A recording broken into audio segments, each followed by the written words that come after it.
Hey guys, welcome back to the channel. This is a story about what if Deku became Beast Boy Part 1. If you guys enjoy this what if and want to see Part 2, comment down below. And let me know before I start. Please do support for more awesome content and leave a like. And don't forget to subscribe to my channel. And also share this video with your friends and check out the description in my playlist. The author of the story 𝗧𝗵𝗲 from fanfiction. So let's start the video. Life was good. Setsuna Tokage, age 16, was living a good life. She had just passed the most challenging entrance exam in the nation, gaining entrance to the prestigious and most illustrious school, UA. Not only had she passed the recommended exam, but she had also finished second in the written and third in the practical exams. As a recommendation student, you were not only considered some of the best, if not the best, students heading into the year, but also had duties beyond average students. Such was the case today for the standard entrance exams. Her fellow recommendation classmates were here to observe and help her score the practical exam. She was having fun sitting with 𝗵𝗲, who had placed first in the exam and came from a distinguished family. The girl was everything one would expect: beautiful, refined, and astute. She was also shy, nervous, excitable, and happy to talk to someone. When Setsuna offered to exchange numbers so they could talk and meet up to hang out, 𝗵𝗲's look of happiness nearly struck Setsuna blind. On top of that, 𝗵𝗲 had an adorable blush and was a delight to tease. When Set introduced her friends, the same friends who were taking the field today, one would have thought 𝗵𝗲 would faint simply from being invited to join the group text. Set settled in to watch her group of examines under the watchful eye of midnight. Sadly, he wasn't on her screen. For you see, Setsuna Tokage was a shameless flirt who loved to tease, play jokes, and have fun. Anyone in her circle was fair game. Even those on the peripheries were unsafe. But today, she, 𝗵𝗲, 𝗔𝗨, and 𝗎𝗨, the other two who passed the recommended exam, was on hall duty helping direct students to their testing hall. Then he walked up to them. Setsuna instantly fell for him. Curly green hair, emerald green eyes, and cute diamond-shaped freckles. "Excuse me, can you tell me where testing hall 3 is?" This Adonis had asked her. Noises escaped Setsuna, along with a giggle, and then she fled. 𝗵𝗲 was startled and extremely confused, directing the young man where to go. Set had tried to play it off upon her return, but 𝗵𝗲 did not believe Set's excuse for allergies. Now Set was looking at the screens, and her Adonis was nowhere to be found. Maybe he declined to take the practical exam, or looked to enter the general studies course. Had the Greek god just disappeared? What if he didn't get in at all? Was he to be lost to her forever? Midnight gently reminded Setsuna to focus on her task, and she set about it crestfallen. She watched as students went about their practical exams. Her attention was caught by this one examinee, wild spiked red hair. When he took to the field, he stopped at the starting line with what could only be described as a look of constipation. Then, suddenly, his exterior began to shift, and he looked like he had grown in height and mass. Where the boy once stood, he was now a spiky rock man.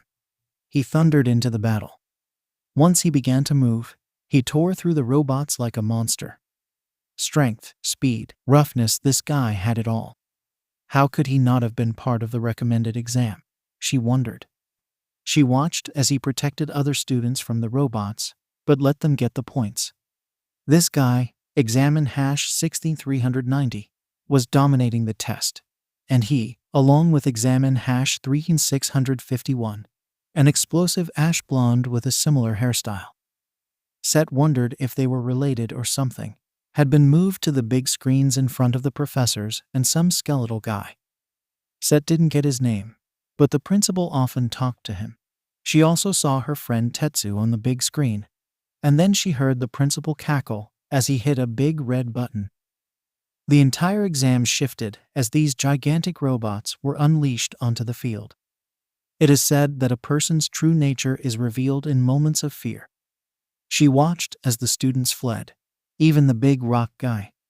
She could see disappointed looks across the faces of the faculty. Then, the screens shifted, she saw a girl with brown hair trapped under some rubble. Examiner #9-274, struggling to escape as examiners ran away. But no one was going to help the poor girl. Then suddenly, a green gorilla appeared, grabbed the rubble, pinning her, and tossed it aside. Then, the zero-pointer came around the corner. The thing unleashed a terrifying horn blast that echoed across the battlefield. Then Setsuna saw the most beautiful thing she had ever seen. The green gorilla looking at the robot and looking at Examine #9-274. The gorilla morphed into an honest-to-goodness T-Rex in a lovely shade of green. Setsuna Tokage loved dinosaurs. As a little girl, she would pray and beg for a pet dinosaur. She read books on the subject, collected memorabilia, and watched all the media she could find. She still prayed for the chance to see a real dinosaur, dreamed of dinosaurs, and, in fact, still wore anything she could find with dinosaurs on it. Now, there was one. It roared a challenge at the zero-pointer and attacked. The control room erupted as everyone witnessed a childhood fantasy robot versus dinosaur. A titanic struggle ensued, and the zero-pointer tried to fight back. It launched an attack on a poor girl who appeared to be injured as she tried to get to her feet, but fell, grabbing at her ankle. But the T-Rex protected her. This cowardly attack by the zero-pointer seemed to enrage the Trex even more. Set witnessed Power Loader trying desperately to shut the zero-pointer down. It would not comply. Nature versus technology. Robotics versus ancient beast. The argument would be settled, and in this battle of wills between the T-Rex and the zero-pointer, the T-Rex would not be denied when it tore its head off. The Trex stood upon its fallen opponent and let out a roar that blew the speakers in the monitoring room and froze everyone across every testing area. The T-Rex shimmered, and Set saw her Adonis floating in the sky, smiling on his unconscious face as he fell.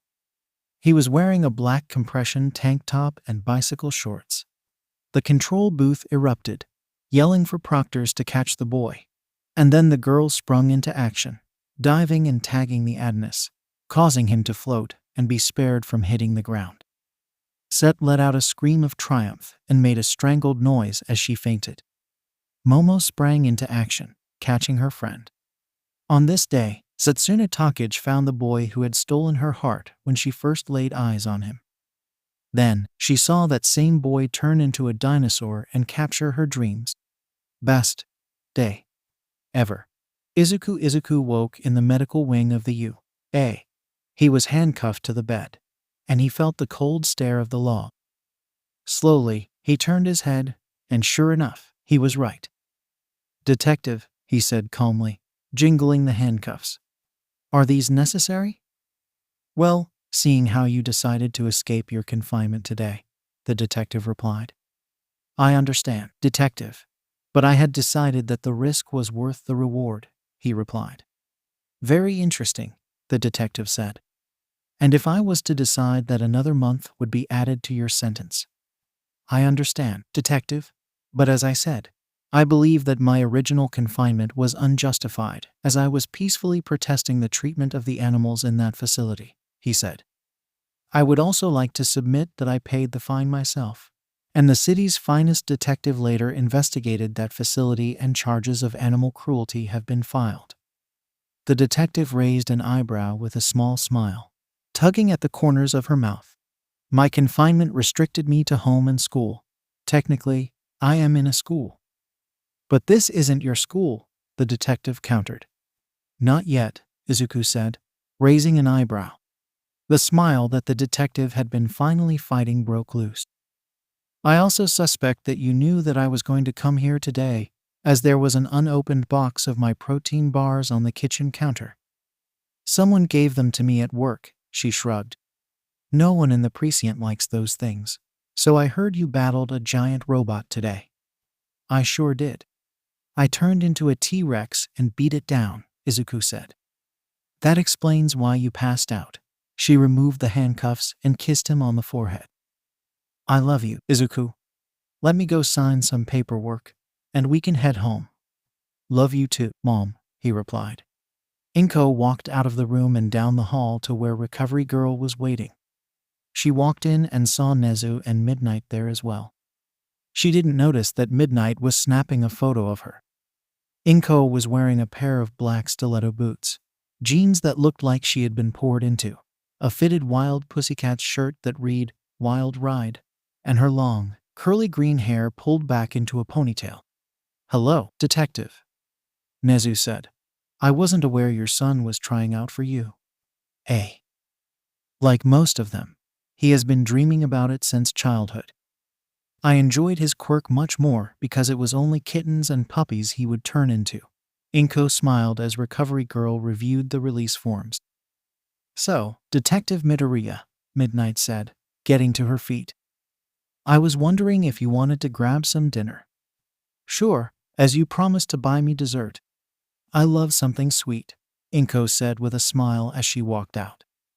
Midnight shuddered and waited for the door to close before jumping up and down and pumping her fist. She pulled out her phone and fired off a group text, shoving it back into her pocket gleefully as it began sounding crazy. Nezu raised an eyebrow before shaking his head. "Human mating rituals continue to baffle me. Detective Midoriya has stolen the hearts of most of the pro-heroines, and there is a standing competition to see which one can land her," 𝐒𝐭 said. "Rumi took her to lunch last week." "Interesting," Nezu smirked. Setsuna, she woke up early and was dressed in her uniform.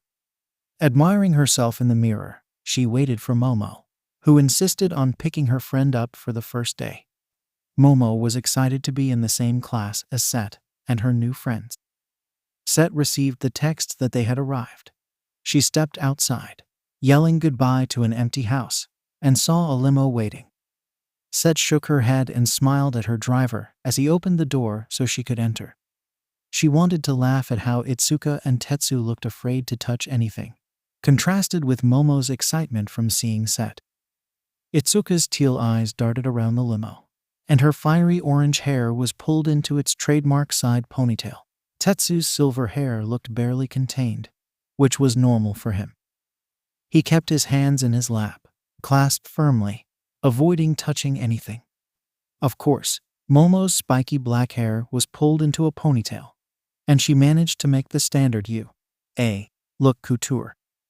They made small talk as Set was distracted. She was praying that her dinosaur Adonis would be in their class, or that she might at least be able to see him today. He had to have made it into the hero course, she thought.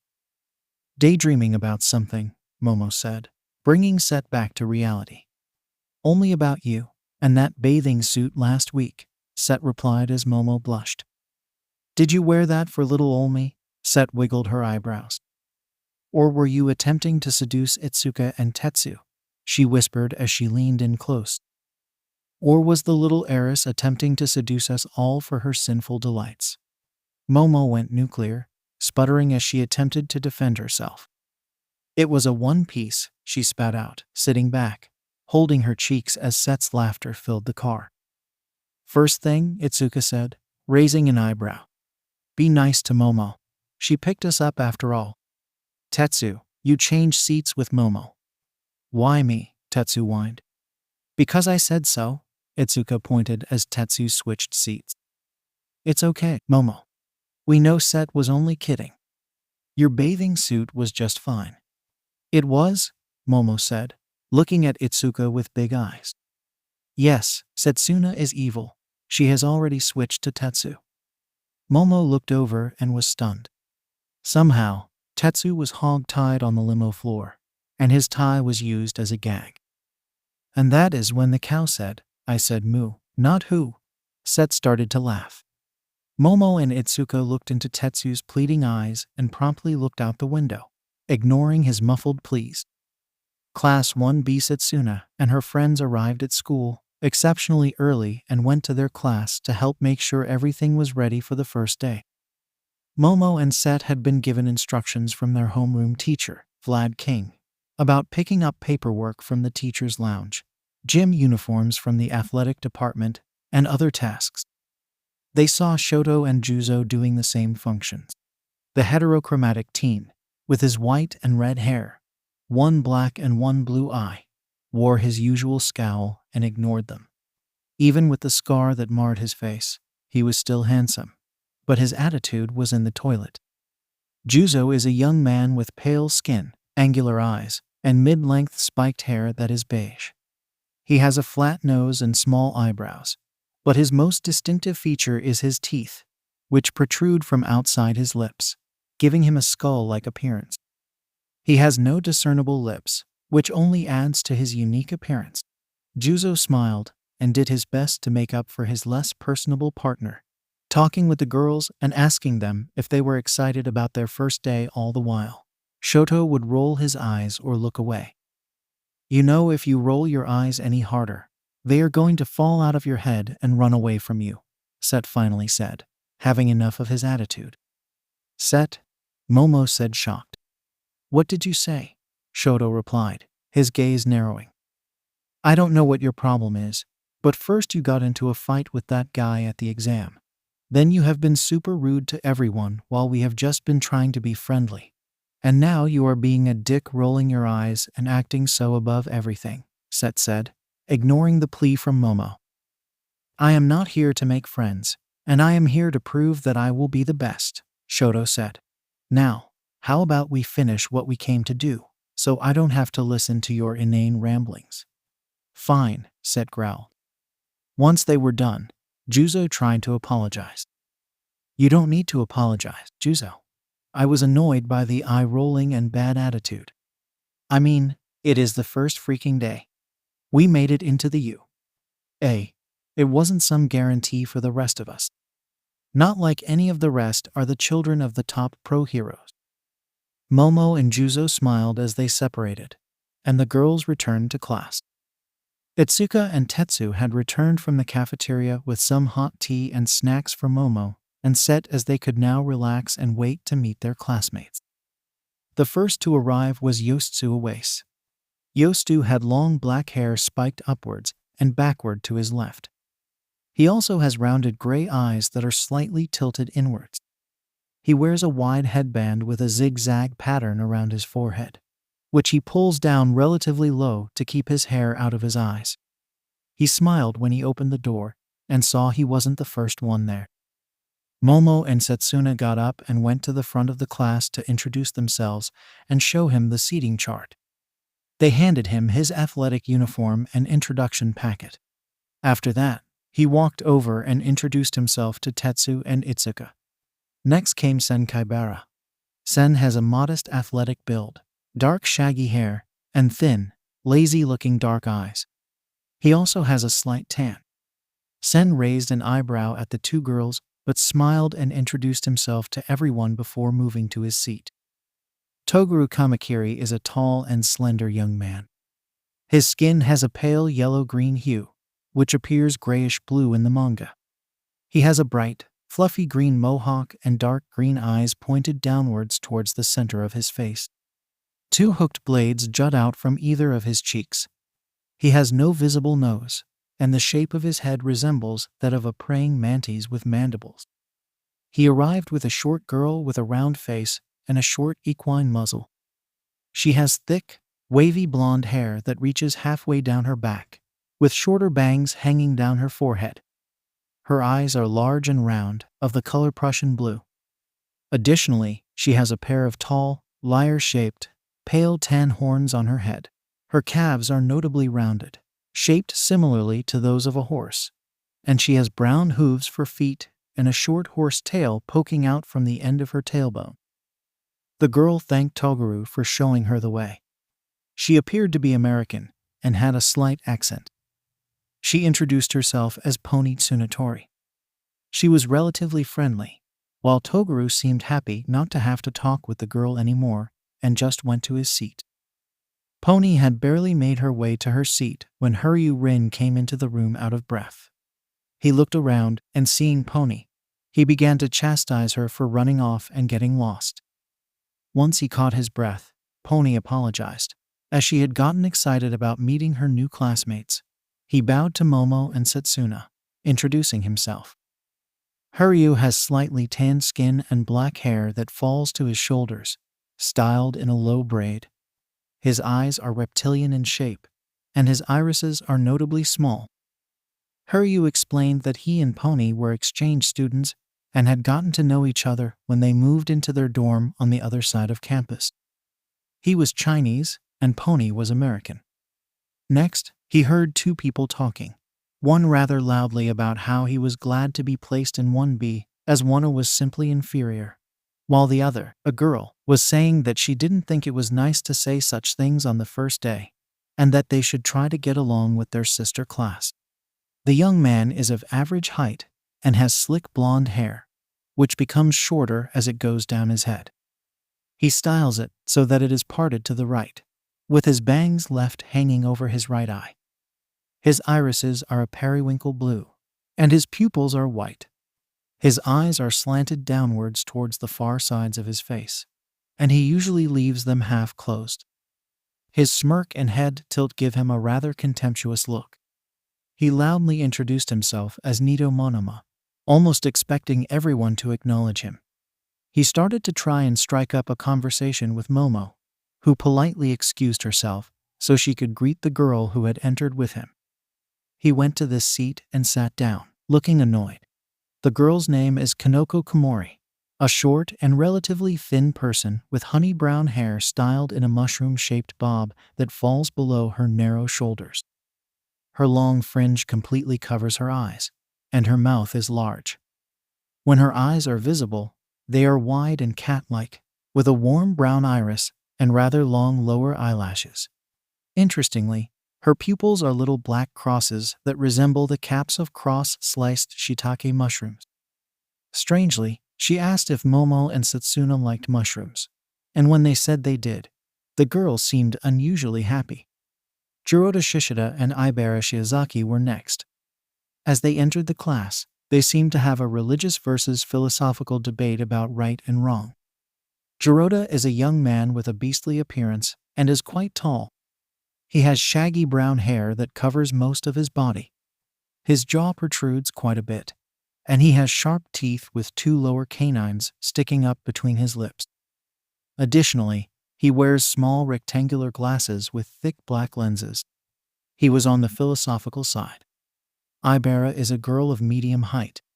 Her hair is made up of green, thorn-covered vines that extend from above her forehead down to her waist, with one set wrapped around her forehead in the shape of a cross. She has dark green eyes with long lower eyelashes and took the religious side of the debate. They stopped long enough to introduce themselves to everyone, but continued the discussion as they returned to their seats. Setsuna was happy to meet her classmates as she greeted Nyaranjeki Shota, an average height and a chubby young man with short ice blue hair, wide eyes, small pupils, and a round face. He looks sheepish and apologetic with eyebrows pointed upwards. Manga Fukudashi is a short man with a pale white speech bubble for a head that displays written thoughts. Momo blushed, and Setsuna managed to contain her laughter when his speech bubble displayed the word "wow" when talking to Momo before he fled to his seat. Set was getting a bit more anxious as with each new arrival. None were the ones she had prayed to be there.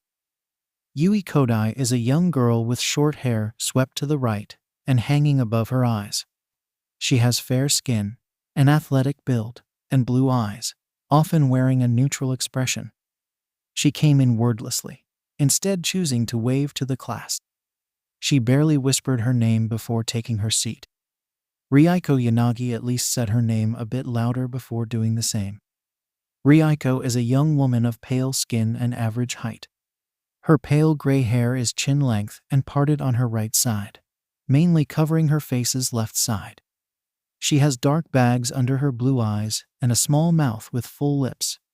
Her hands are often held up as high as her elbows, draped down, giving her a ghost-like appearance. Shihei Kirwaro is a tall young man with white fluffy hair, thin black eyes, and pitch black skin, most likely due to his quirk. He came in with Kosei Tsuburaba, who has short, brown hair that spikes up at odd angles on his head. His eyes are oval-shaped, with large pupils. They came in laughing about something. They looked at the nearly complete class and introduced themselves. Set looked at the class. Only one seat was unaccounted for. She didn't even realize she had let out a sigh. Momo leaned over to her friend. "Don't worry, Setsuna. I am sure he will be here." "I don't know what you are talking about," Set said. The flew open before she could say more.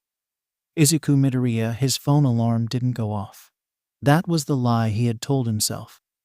In truth, they had both gone off, but he had been up late, unable to sleep due to excitement, and had turned them off now that he was late. He scrambled about the house, frantically trying to get ready. He checked the train schedule, and it said he would need more time to make it.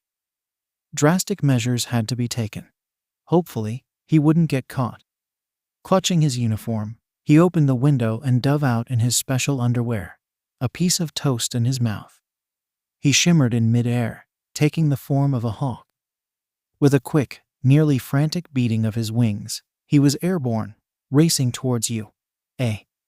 When reports came into the police station of a green hawk carrying a school uniform and eating a piece of toast, the officer smiled and ensured that was where the report began and ended.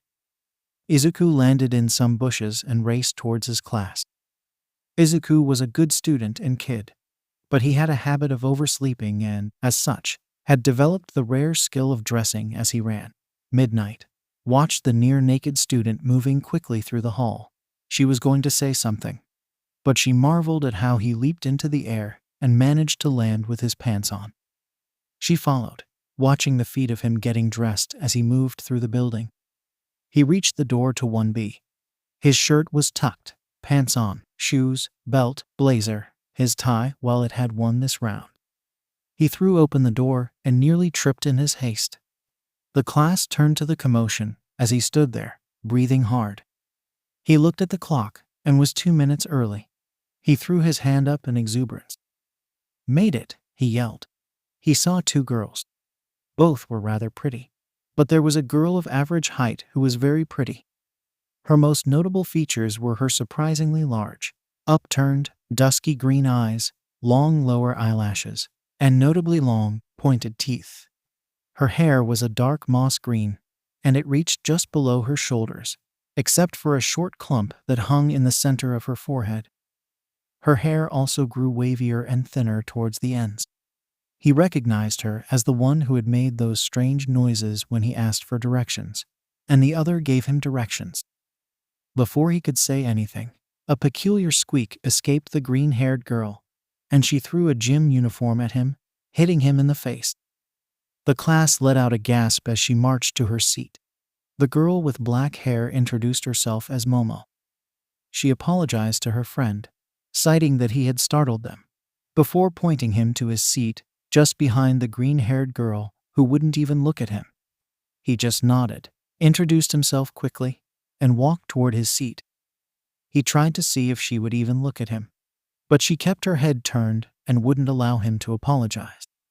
Great, he thought. Class 1B, the bell rang, and in walked their homeroom teacher, Vlad-sensei, a very tall man with a bulky, muscular build. He has lightly tanned skin and a few visible scars on his left cheek and the left side of his thick neck. His hair is short and pale gray, spiked upwards away from his face, except for a small clump of hair hanging down over the left side of his forehead. He has small, thin eyes and a wide mouth with 2 prominent lower canines visible, even when his mouth is closed. "Good morning, class," he called out. "Good morning, sensei," they responded. "Welcome to UA. Today is your first day on the journey to becoming pro heroes. As such, much information will come your way today. I want you to understand that this is a competitive course where you will constantly be measured against each other. I don't want this to cause you to not look at your classmate as a friend or a teammate," he said. "I want to see all of you pushing each other, helping to pull each other higher up the mountain. By working together, you can all achieve new heights. I am here to help guide you, to help pull the best out of every one of you. I have 3 years to ensure you go home safe at the end of your patrols. I want nothing more than to see all of you at every reunion." Vlad continued. "If you need help, I want you to look to each other first, then come to me. Today, we will attend the orientation, and after lunch, We will assemble on the athletic field for a quirk assessment test. He saw all their expressions change at the word test. I don't want you to be taken back by the word test. This is a way for me to assess your progress up to this point and know where I should have you focus so you can improve. He smiled as they relaxed. This being our first day will cause a shift in our schedule. Normally, Mondays and Wednesdays will be what students call Hero Day. That is the day when all your classes are focused on hero training, and you have your practical hero training with your heroics teacher. This week will be Wednesday and Friday. I trust everyone has downloaded the 𝐸 application. He saw everyone nod. The app is handy for helping you navigate the school, reserve study rooms, reserve training rooms, and other such things. I will also be sending you messages via the app. Use all the available resources and tools we will provide, and you will always be better prepared. I recommend you read the information packets handed to you when you came into class today. Vlad looked over at his students, seeing them all looking at the packet, but refocusing on him. I don't leave people behind. You will learn to do the same. This is the opportunity to form lifelong relationships and connections. We will start at the first seat and go left to right. You will say your name and quirk. After that, I want everyone to assemble in the hall behind Miss Yaoyorozu and Miss Tokage, where we will attend orientation. Yes, sensei, the class called back. Izuku pulled out his notebook and quickly noted everyone's name and quirk. At least he got to hear her name, Setsuna Tokage. Maybe he would get the chance to apologize for whatever he had done. Setsuna kept her gaze forward, though she could feel him behind her, her adness. She closed her eyes as his divine name was finally delivered to her. Izuku Midoriya, quirk animal form. Izuku noticed that there seemed to be a class missing during orientation. He heard it was their sister class 1A. He sat and listened as Vlad Sensei had been right. Much information was thrown their way, and the app was essential for scheduling. It was tedious, but relaying information to many teenagers would never have been that exciting. At lunch, he was glad they had offered a decent amount of vegetarian options. He loaded his plate up and looked for a place to sit. He saw the girls all sitting at the table, and he thought about talking to Tokage, but he didn't want to bother her at lunch, so instead, he took a seat with some of the guys from his class. There was an awkwardness as they didn't know each other. And this wasn't like moving from elementary school to middle school, where odds were a friend was coming with you. Those who knew each other were already sitting beside each other and talking. He sat next to Toguro, figuring he could at least relate in some fashion. The guy had a mantis quirk, and Izuku could turn into a mantis. To his surprise, Yosai started talking to him as soon as he sat down. "Hey, aren't you that guy who turned into a dinosaur and beat up a zero-pointer?" Izuku saw the rest of the table freeze and look at him. Yeah, that was me," Izuku said shyly. The manga speech bubble showed a picture of Izuku turning into different dinosaurs. Izuku told him yes, and then it showed a dragon, and Izuku shrugged. "I honestly never tried it. I did when I was little, but it didn't work." "Excuse me, but you can turn into any animal?" Nito said. "Doesn't it matter if it is extinct or not?" Izuku nodded. "That is a very powerful and helpful quirk." "Do you retain your intelligence?" Jirota asked. "Yes, I can think and even talk," Izuku said. "What about you? Do you when you activate yours?" "Sadly, no," Jirota said. "That is why I called it Beast, though I can tell my friend from 4. So worry not about me turning on you in the middle of a battle." "I can copy quirks with a touch," Nito said, almost reaching for Izuku. "I would very much like to train with your quirk." You might want to get some special underwear before you do," Izuku said as the table went silent. "You see, I change into an animal, not my clothes, so they tend to rip or fall off. And unless you want your junk hanging out when you change back," Awase laughed. "I know you must have had that happen a lot in elementary school. Kids always use their quirks when they aren't supposed to." Izuku blushed and laughed. Yeah. The table started laughing. My mom found this special underwear that survived my transformation and other clothing. I don't know where she gets them now that I think about it.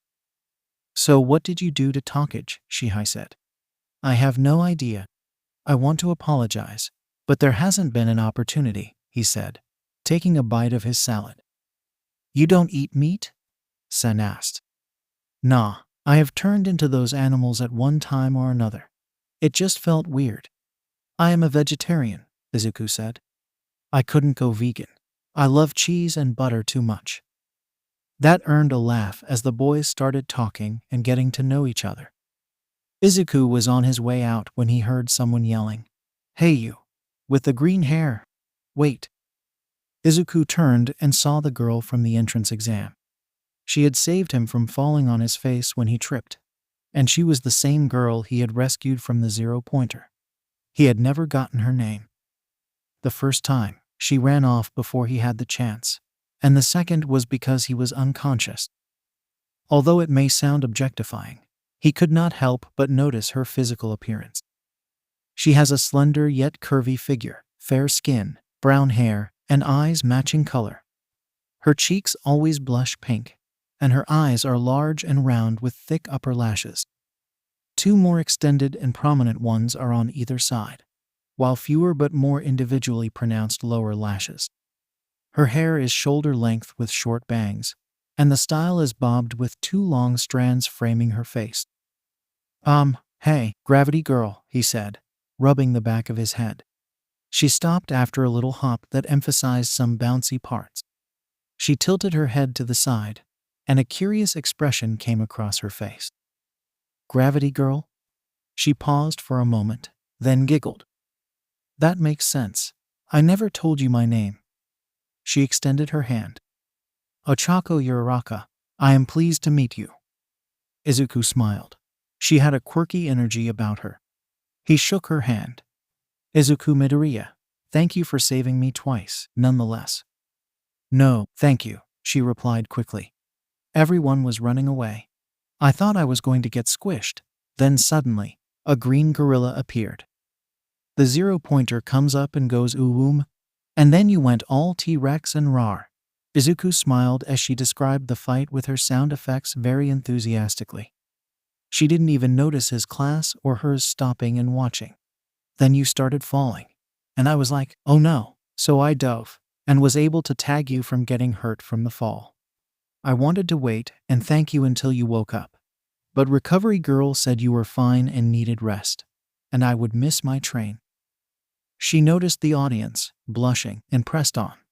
I was worried for a minute that you didn't get in when I didn't see you in class, but when I talked to some of them, they told me how silly it was, and that you were just in 1B, so I came looking. And bam, here you are. Izuku laughed, here I am. It is nice to meet you finally. We didn't see your class at the orientation.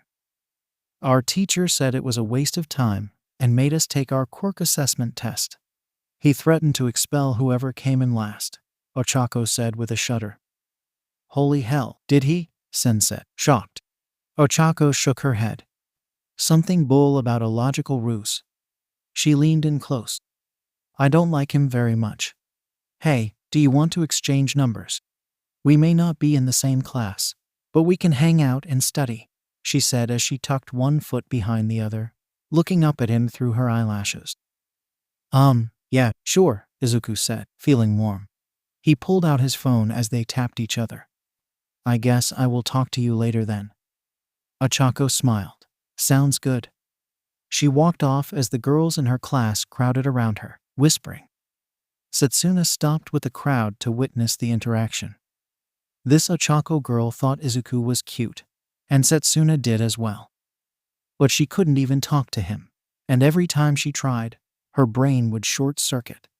It seems that girl Ochako has taken an interest in Midoriya, Momo whispered. Setsuna jumped. So, Set shrugged, doing her best to seem dismissive. She tossed her hair over her shoulder. Besides, I have you who could. Momo cut her off. Setsuna, I know you like to play, and I may not have much experience, but you are so free. But when it comes to him, You cannot talk, make sounds like a strangled cat, and run away. If you tell me it is nothing, I will drop it. If you tell me it is something I may not have any experience with, what I can do is support you. Set took Momo's hand and led her into the bathroom. Set looked around, making sure it was empty. Momo, I don't know what has come over me. As soon as I saw him, it was like holy cow. Then, when I saw him turn into a T-Rex, it was wow. You know how much I love dinosaurs. Momo smiled and nodded. Yes, I do. But you must talk to him at least. It doesn't seem this Ochako is passive looking to bid her time. She is quite bold. She approached him in the middle of the hall and asked for his number. Set. Is everything all right? Izuku said, walking into the bathroom. Seeing Set and Momo standing close and talking to each other, Momo held Set's hand and immediately blushed. I am so sorry for interrupting, Izuku yelled out. Momo smiled. No, Izuku. While Set has decided to declare her love for me, I had to tell her that I had already pledged my love to you after that night. Momo blushed, looked down, and tucked a stray strand of hair behind her ear. Already blushing, Izuku went nuclear as she began to stutter. That night, what are you? Momo's eyes looked wet. She crossed the room to Izuku. Her bottom lip quivered. Did you already forget? Were all those sweet words nothing but pillow talk? Set's and Itsuka's eyes went wide. If you will not work with me on my hand-to-hand combat, I must find someone else. Set nearly fell as she burst out laughing. Itsuka sputtered, then lightly punched Momo in the arm. She is a bad influence on you. Momo laughed and hugged Itsuka. I am sorry, Itsuka, but you are right. Our friend Setsuna is a bad influence. But our dear Setsuna has been struck by Cupid's arrow. You mean Midoriya? Izuku said. Set eeped and turned red. What even Tetsu was asking about it. Set hid her face with her hands. So what do I do? Set lamented. You should start by saying hello, Momo said. During the quirk assessment, they were all on the field, and Setsuna kept looking over at him as he performed his tests. She saw him change into a different animal for each test, a hawk and gorilla, but no dinosaurs. Sadly, she understood that none of the tests would have required such a display. She was talking with Ryuko and Momo when she felt a tap on her shoulder. She turned and saw Izuku standing there. She immediately felt her heart attempting to burst out of her chest. She was about to run when Momo grabbed her arm. Midoriya, Momo said. This is my friend Setsuna. She likes dinosaurs. Yanagi, would you mind helping me with something? She took Rake's hand and walked away, leaving them alone. Hey, Izuku rubbed the back of his head nervously. I just wanted to apologize for this morning. I didn't mean to startle you. I hope we can be good classmates.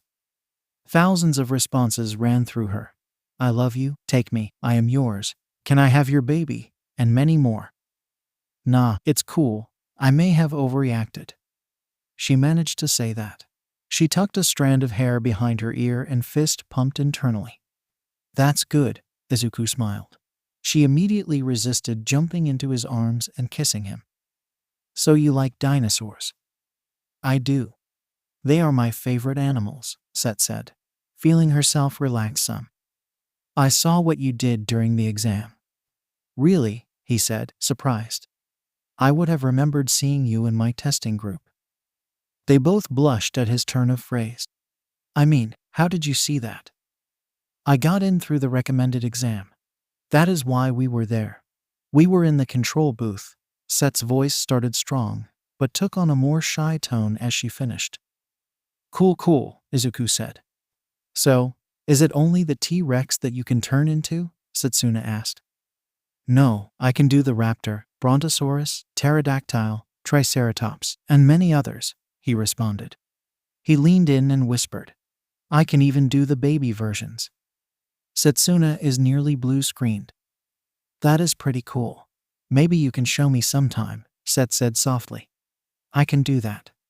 Maybe we can exchange numbers when we return to class, he said, hopeful. That sounds good. We can do that, Set responded. Momo and Itsuka stood there watching and smiling as they saw Set relax and be her usual self. Izuku bounced out of class, yelling goodbye to his classmates before running down the halls and toward the gates. He stopped and looked around, seeing Max and his girlfriend Miria. He ran over and jumped onto Max's back. The boy let out a startled yelp, and Miria went to immediately throw a punch, but stopped when she saw it was Izuku. "That is a good way to get punched, you know," she said. Miria was a tall girl and was commonly mistaken for a model because of her height and good looks. She stood 5'9", with long, flowing green-black hair that hung to her knees, a sensual hourglass figure, and piercing dark green eyes. It was customary for her to be stopped on the street by boys and girls captivated by her. Yet she only had eyes for her boyfriend, Max. Izuku pouted, still clinging to Max. "You wouldn't do that. If you did, I wouldn't turn into a red panda for you." "It's a green panda in your case," Miria countered. "Now, please unhand my boyfriend." "Yes, please let go," Max whined. "There is a reason why I opted for general studies." Max was not tall, only 5'4". He had bright blue hair and eyes hidden by thick black framed glasses. He was very slender and looked like a stiff breeze would knock him over. The mystery of how he had won Miria's heart was a constant discussion amongst those who saw the couple together. "Where is Sheena?" Izuku said, looking around. "She was talking to the professor," Max answered. "Where were you this morning?" "I bet he overslept," Miria snickered. "Hey, maybe," Izuku said. Looking around, he spotted Sheena's stunning red hair running towards them. "Sheena!" he yelled, waving her down. Sheena was a beautiful girl with stunning red hair and eyes. She had a slight build, but her smile was as bright as the sun, and she had an infectious nature. Sheena smiled, and Izuku turned his back. She gleefully leaped and landed on his back. "To the train, my noble steed." He was about to become a horse when Miria chopped him on the head. "Don't you dare," Miria said. Izuku and Sheena had the decency to look sheepish as she slid off his back. "Sorry, Miria," they said before laughing and walking towards the train. "How was it in the big bad hero course?" Sheena said. "Not bad. We all had orientation," the other nodded. "Then, after that, we had a quirk assessment, which was pretty cool. There were lots of cool quirks, and the other students were nice. I may have upset one of them, but after I apologized, everything seemed good." "Remember to mind your manners," Miria said. "Well, at least you apologized," Sheena added. Home. Izuku said bye to his friends and approached his house. He stepped past the gate and froze. They made him realize the many hours he spent as an animal when he was being stalked. He looked over and saw his neighbor to the right, Mr. Ido, looking out the window. To his left, Mrs. Hina was peeking over the fence. He dropped his bag and started to move in a crouch, his eyes sweeping his surroundings. With his hands low, he crept towards the door, looking for his stalker. He made it to the step. He would be safe if he could enter just a few more steps. Suddenly, he was tackled from above. His stalker had sprung their trap. He was knocked onto and down the walkway, and his neighbors let out an enormous cheer. He rolled and attempted to kick off his assailant. He got his foot under them and tried to kick them off. His attacker rolled and turned it into a handspring cartwheel. Izuku scrambled to his feet. As he whirled, he was speared in the gut, sending him crashing down again. He tried to trap the head and lock them into a guillotine choke. A sharp blow to his ribs relaxed his grip, allowing them to pop their head free. He kept his legs locked, trying to keep them close. He caught the glint of the blade in the sunlight, and it came down towards him. He managed to grab the attack with both hands in a desperate measure to stop the attack. Then he felt another blade against his throat. "You're dead," his opponent giggled. Mrs. Hina cheered, and Mr. Ido groaned. "You owe me 1,000 yen, Mrs. Hina cheered. Izuku fell back in defeat. "If I could use my quirk, I would beat you no problem," he groaned. One day, Himiko, one day. Nope, my little Izuku. She sat up her cat, her grin gleaming. You will never be better than me. And since you lost, you know what that means. Izuku sighed. Yes, I will be your kitty, but after I do my reading for class. I can live with that, she grinned, springing up and skipping into the house. You're killing me, Izuku, Mr. Ido shouted. Izuku waved, grabbed his bag, and walked into the house. How was your first day, Izu? Himiko said from the kitchen. Were you late? A future hero in training is never late. We arrive exactly when we mean to, he said, trying to sound wise. Just in the nick of time, Himiko said, coming over with a glass of juice for each of them. Izuku nodded. How was your day? Izuku said as they walked over to the table. It was good. Being a third year is nice, Himiko said. I met with that lady from the Hero Commission today about taking their offer, but, Himiko shivered. Something about her just made me feel likey. I think I am going to stick with Miss Joke. Well, if it isn't broken, don't fix it, Izuku said as he sat down to read, and Himiko returned to work on her homework. Himiko was also in the hero course, but she went to Shiksu. She sat on the couch, staring at him until he closed his book, and then she started to do a happy wiggle. What breed? He sighed. Munchkin, Himiko squealed. Izuku smiled and transformed as he was walking. With a bit of a struggle, he exited his clothes before sitting at the base of the couch, looking at her. Himiko lifted him and placed him in her lap. He got into a comfortable position and settled in, and she stroked his fur. Love you, Izu, she said. I love you, Himi, he managed to say past a yawn before he fell asleep in her lap. Himiko Midoriya running away from home is generally not the right answer, but it is the only answer in certain situations. So when Himiko Toga ran away, it was in the latter category. She had been so blood-starved that evil thoughts had run through her head while her little sister was sleeping. She didn't even realize the knife was in her hand. Thankfully, she regained her senses. She put the knife away, packed her backpack, and fled. She was found crying in an alley by a police officer, a kind woman with green hair and eyes. Himiko screamed, begged, and pleaded not to be taken back or sent back to that place. To be put back in the house where she was starved, beaten, and imprisoned. She didn't want to go. In a hysterical frenzy, she tried to attack the officer, but it didn't get her very far. Through the hysterics and sobs, the officer picked up on the fact that this poor girl needed blood. So when Himiko was placed in the back of the squad car, she assumed she would be taken back home. When the car stopped, she had expected to see her house, not a tiny butcher shop. The officer didn't say a word. They walked into the shop and emerged carrying 2 jugs filled with dark red liquid and a styrofoam cup. I have gotten you some blood, the officer said. I am going to uncuff you so you can drink it. Can you stay calm and not try to attack again? Himiko's eyes widened as she stared at the jugs, following their movements with her head. The first drink was heavenly. The first glass was gone in seconds, then the second and third. Blood ran down her chin as she asked for more. The officer poured her another cup and retrieved some wet napkins to wipe her face. It was so gentle and caring that Himiko could only stare into those tender green eyes. What she saw made her weep. Her mother didn't even look at her most of the time, and when she did, her gaze was full of disgust and anger.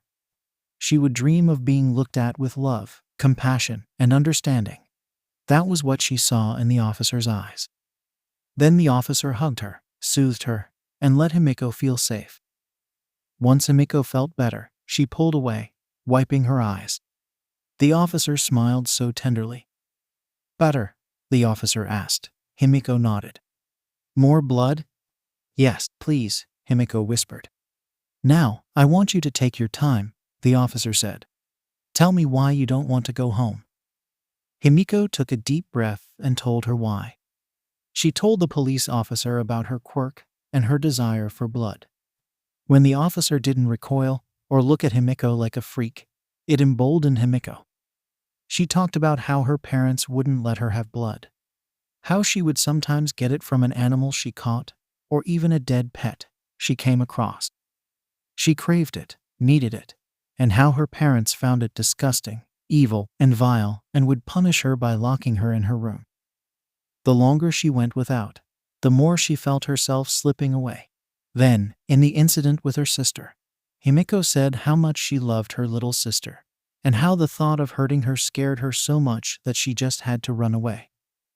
The officer sat there listening, taking notes, and asking questions. 𝐒𝐭𝐲, I am going to do everything I can to help you, she said.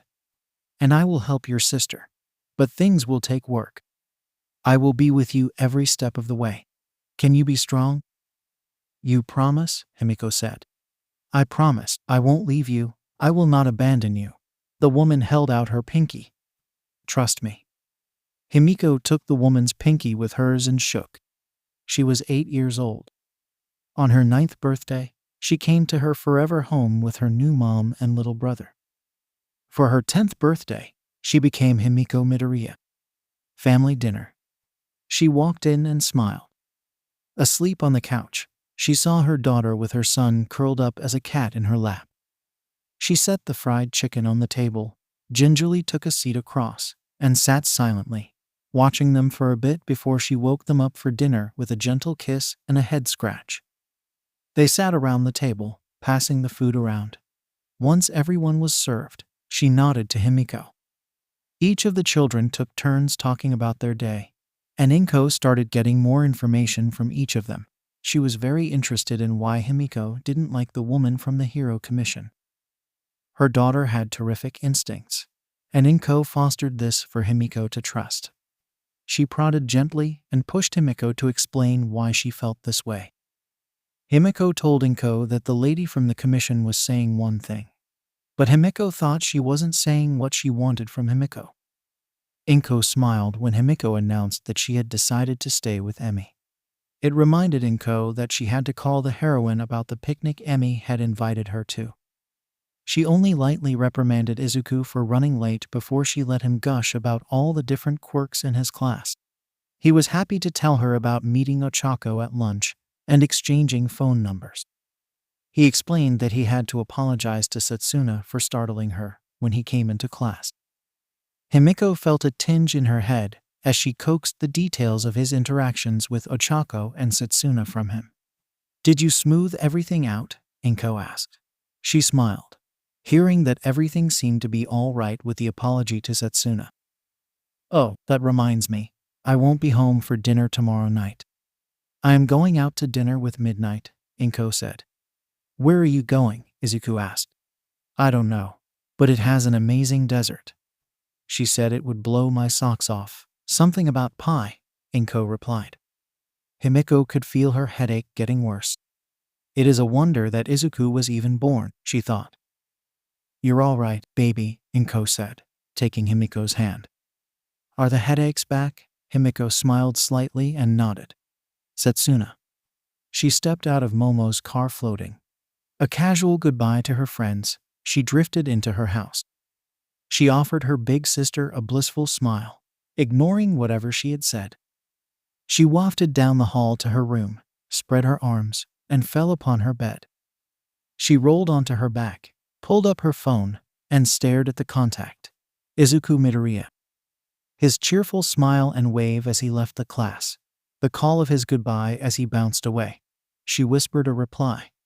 She could barely focus on the meeting with Vlad-sensei after class, him thanking them for their hard work today and detailing their assignments for the following day. A poke in the side from Momo brought her back into focus. It also turned into a game of each girl poking the other, while trying to stifle laughter and not get caught. Vlad-sensei ignored the girls' little game, and internally, he smiled. This year's class was shaping up well, and he felt very good about his students and how this year was going. Seeing 2 recommended students playing the same game he saw his daughters play was heartwarming. Usually, there was this fierce competitiveness that he hoped to curtail.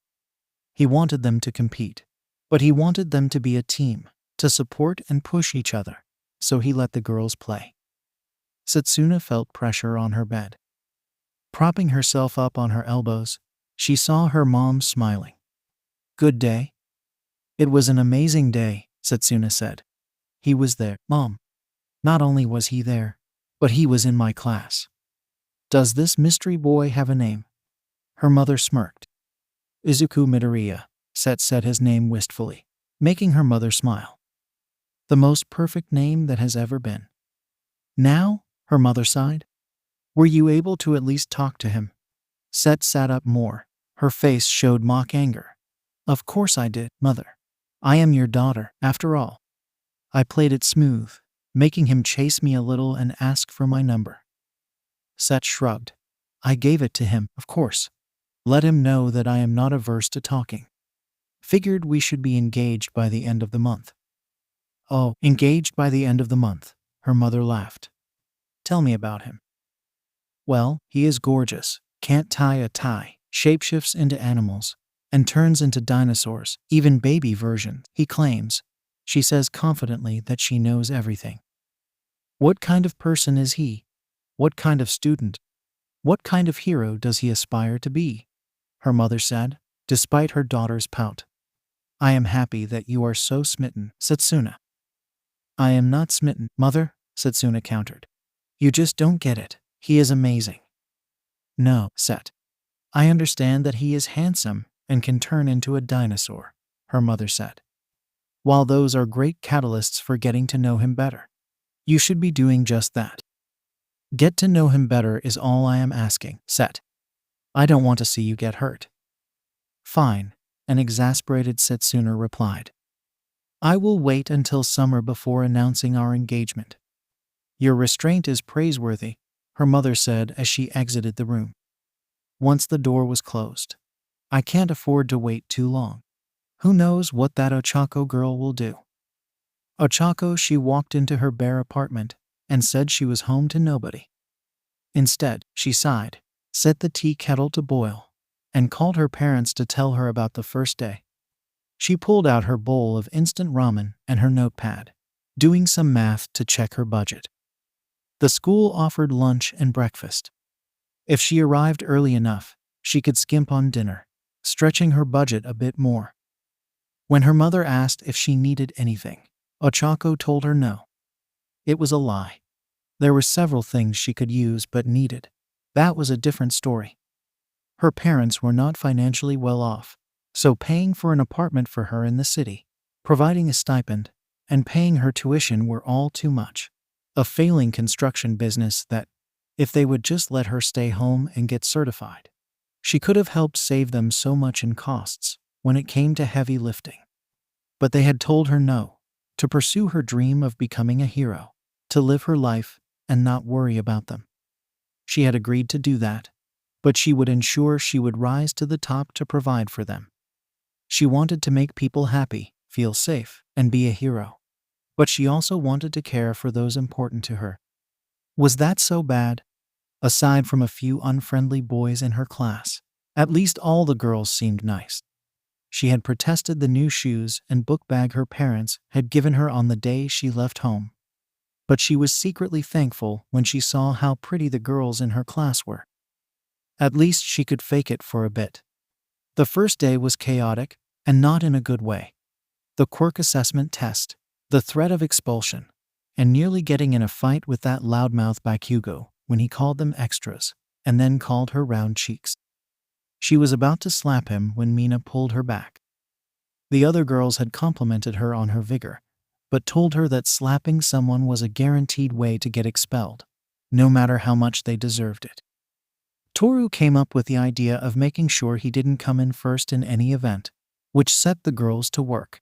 They did everything they could, talking and working together to figure out ways that one of them could place the highest possible in each event. As they walked off the field, 𝗧𝗪𝗄 looked at him and smirked. How does it place to score lower than some extras? She saw him grit his teeth, about to say something, but she turned back on him and walked away. She was happy that when she went to lunch, she saw him, the cute boy with curly hair and diamond freckles.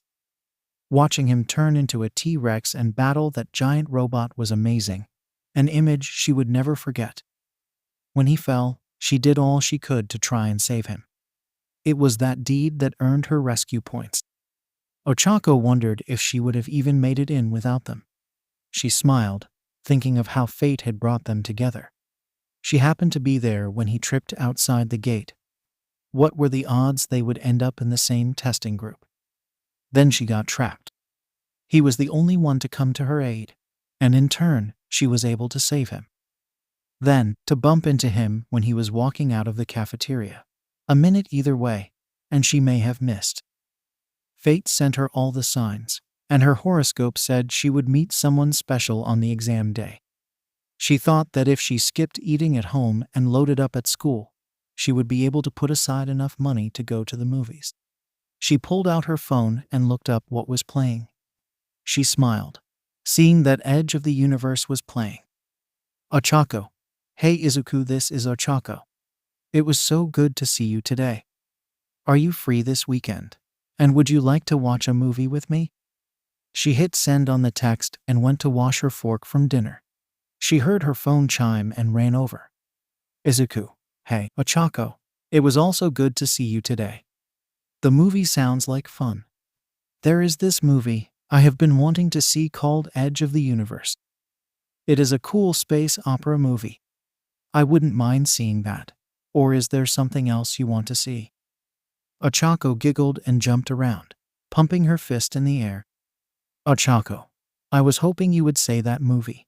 I have wanted to see it. I love Nor and Rad's movies. Izuku. I know they are so good. We can talk more about them tomorrow at school, say, at lunch. 𝗏𝗧𝗄 nearly fainted. 𝗏𝗧𝗄. Sounds good. I will see you at lunch tomorrow. Izuku. I will save us a seat by the window. 𝗏𝗧𝗄 neighbors heard a celebration erupt from the girls' apartment. Midoriya house. Himi, what are you doing with my phone? Izuku asked. Himiko turned and smiled. Oh, nothing much. I'm just answering a text for you. She tossed him his phone. Izuku quickly opened his phone and read the thread. Himiko, did you just set me up on a date? And how did you know my password? I just changed it yesterday. Because, little brother, I am just that damn good, she winked. Mom, Izuku has a date this weekend. She yelled. Izuku's mouth fell open. You bitch, he whispered. Oh, is it that girl he saved? 𝐒𝐭𝐞𝐲 yelled. Yup. Himi smiled at Izuku. You can't back out now, she whispered. Have fun going shopping. Himiko laughed, walking down the hall. Izuku, we should probably buy you a new outfit for your date, 𝗏𝐭𝐞𝐲 said, coming up the stairs. Mom, Izuku whined. It's just a new friend thing. Don't make it all weird. Nonsense. We will go tomorrow, and maybe you can get a haircut. You are getting a little shaggy, 𝗏𝐭𝐞𝐲 added. We will go tomorrow after school. I have an early shift. I will pick you up. Izuku sighed, defeated. Yes, Mom. The perfect text. Setsuna had been staring at her phone for hours, during dinner, in the bath. Now as she sat on her bed, a piece of hair at the corner of her mouth. She had sent dozens of texts in the group chat. Texted some of her other friends who hadn't gone to U.A. She agonized over the perfect opening text for her future baby daddy. 100 started and failed attempts. It had to be perfect. It had to be masterfully crafted, with just the right wording and the right amount of subtext. Convey that she thought he was cute and open to him making a move. Finally, inspiration hit her like a bolt of lightning. She typed it out and mulled it over. With a satisfied smirk, she knew that he would be all over her after she hit send. Setsuna, sup. Nailed it, she screamed mentally. Izuku, nothing much. You. Whoa, slow your roll there, my Adness. I will not make you chase me that hard, Set thought. An hour later, she finally crafted the perfect response. Setsuna, chillin'. The morning sun danced delicately through the window, falling ever so softly upon Setsuna Tokage's slumbering form. It was still 30 minutes before her alarm, but as her eyes fluttered open, she couldn't even be upset at the sun. She sat up, stretched her arms above her head, and with a little hop, her feet were on the floor. She smiled, looked around her bedroom, floated to her closet, and pulled out her school uniform. "So this is love, 𝗵𝗃. So this is love," she sang to herself as she pulled out her makeup bag sitting in front of her desk. After all, she had to look her best. She fished out the eyeliner, mascara, blush, lipstick, and all the other tools she would need to knock his socks off today. "So this makes life divine. I'm all aglow, 𝗵𝗃. And now I know the key to heaven is mine. My heart has wings," she continued singing as she blew a kiss to the mirror and carefully applying her eye makeup. "And I can fly. I'll touch every star in the sky." With a satisfied smirk, she grabbed her hairbrush. "So this is the miracle that I've been dreaming of. 𝗵𝗃. So this is love." Set danced around the room, slipping on her clothes and looking herself over in the mirror. "So this is love," she whispered. She skipped down the hall, seeing her father sitting at the table, his back to him. She pounced and kissed his cheek. "Morning, Daddy," she said. "Morning, Princess," he said, shocked not by the affection, but by the tone in his daughter's voice and the earliness of arrival to the kitchen. His youngest daughter was not what could be defined as a morning person. Trying to get her up early was harder than stopping the sun from rising. Yet here she was.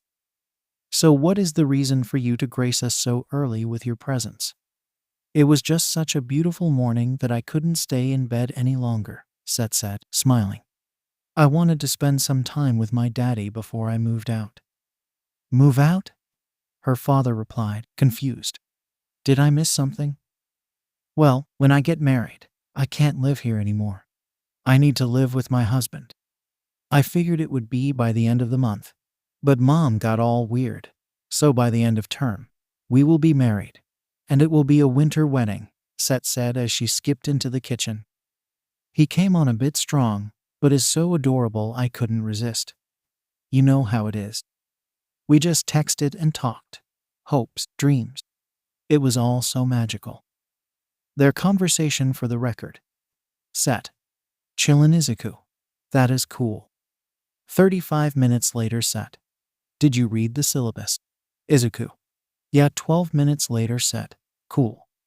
47 minutes later Izuku. "Are you watching that new show about the dinosaur bones they found in Brazil?" Set. "Yeah, it's cool." Back to the morning. Her father looked at his wife. "What did I miss?" "Our daughter is smitten with a boy in her class," she said. "Not smitten. It is true love," Set yelled from the kitchen. "True love." Setsuna Tokage rolls off the tongue. "Rolled omelets with scallions and cheese, a nice fresh salad.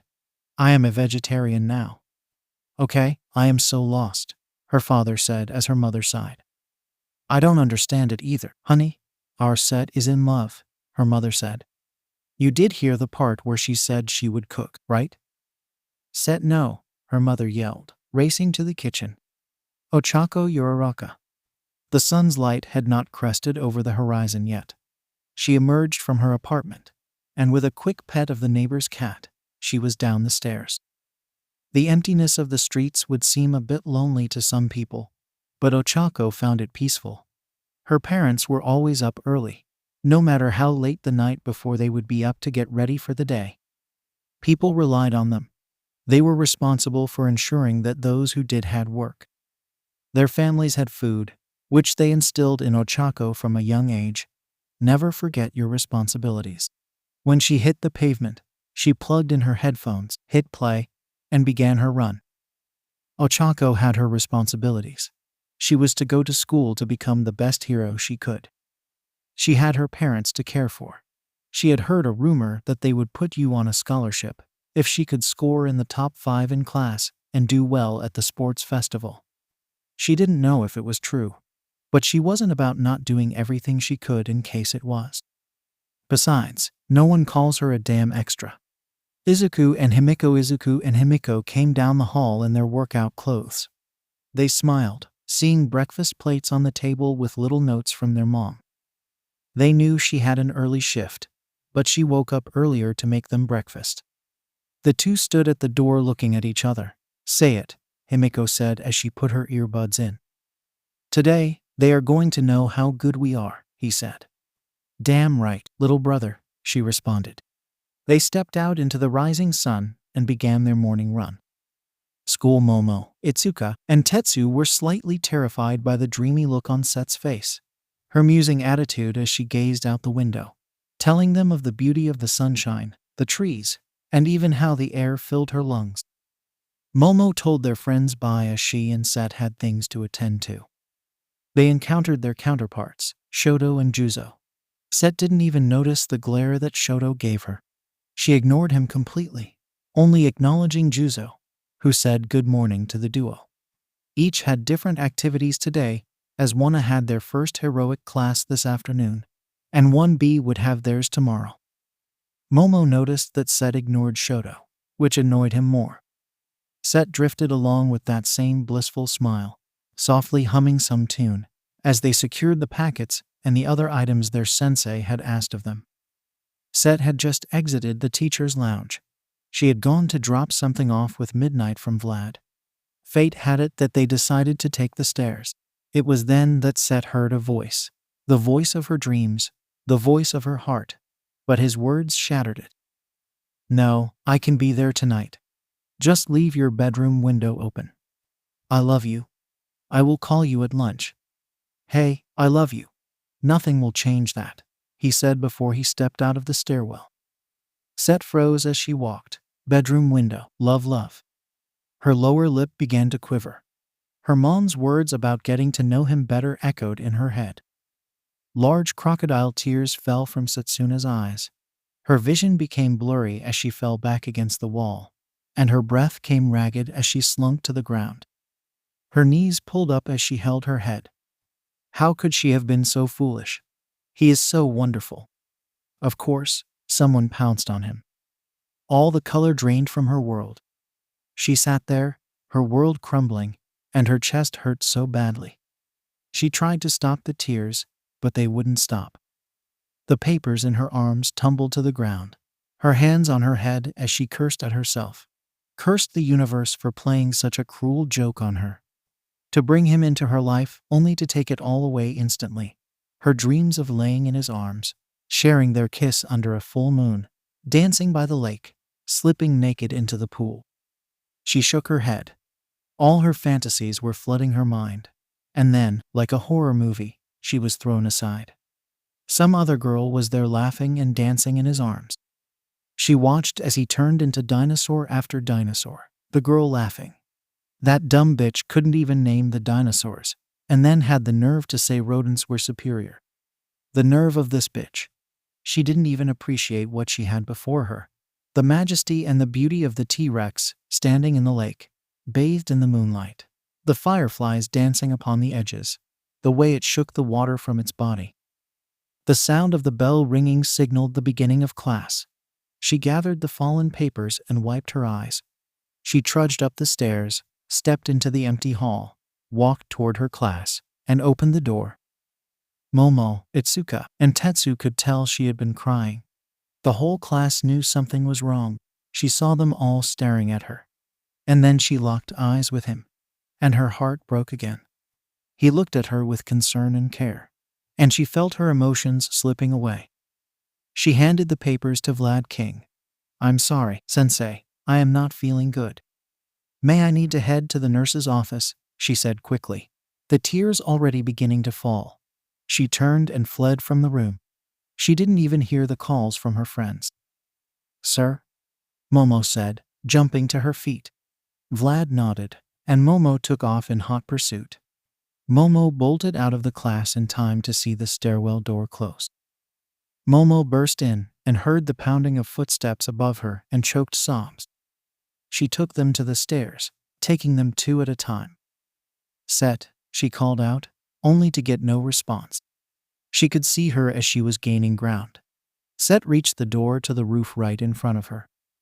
Momo crashed after her and caught her in a few steps. She grabbed her by the hand and spun her around. She knew that Set could easily escape her if she wanted. Instead, Set turned and wrapped her arms around Momo. Momo could hear the heartbroken sobs coming from her friend. she held Set tight, doing her best to calm her down so she could understand what Set was saying. After about 10 minutes, through hiccups and many tissues. "He has a girlfriend," Set lamented. "Of course, he has a girlfriend. So why didn't he say anything?" Momo knew immediately that she had to be talking about Izuku. But Momo had no experience with any part of this problem. She didn't have any friends till Setsuna.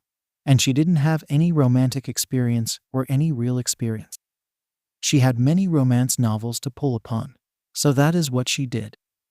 Thinking of everything she could, the facts of the situation.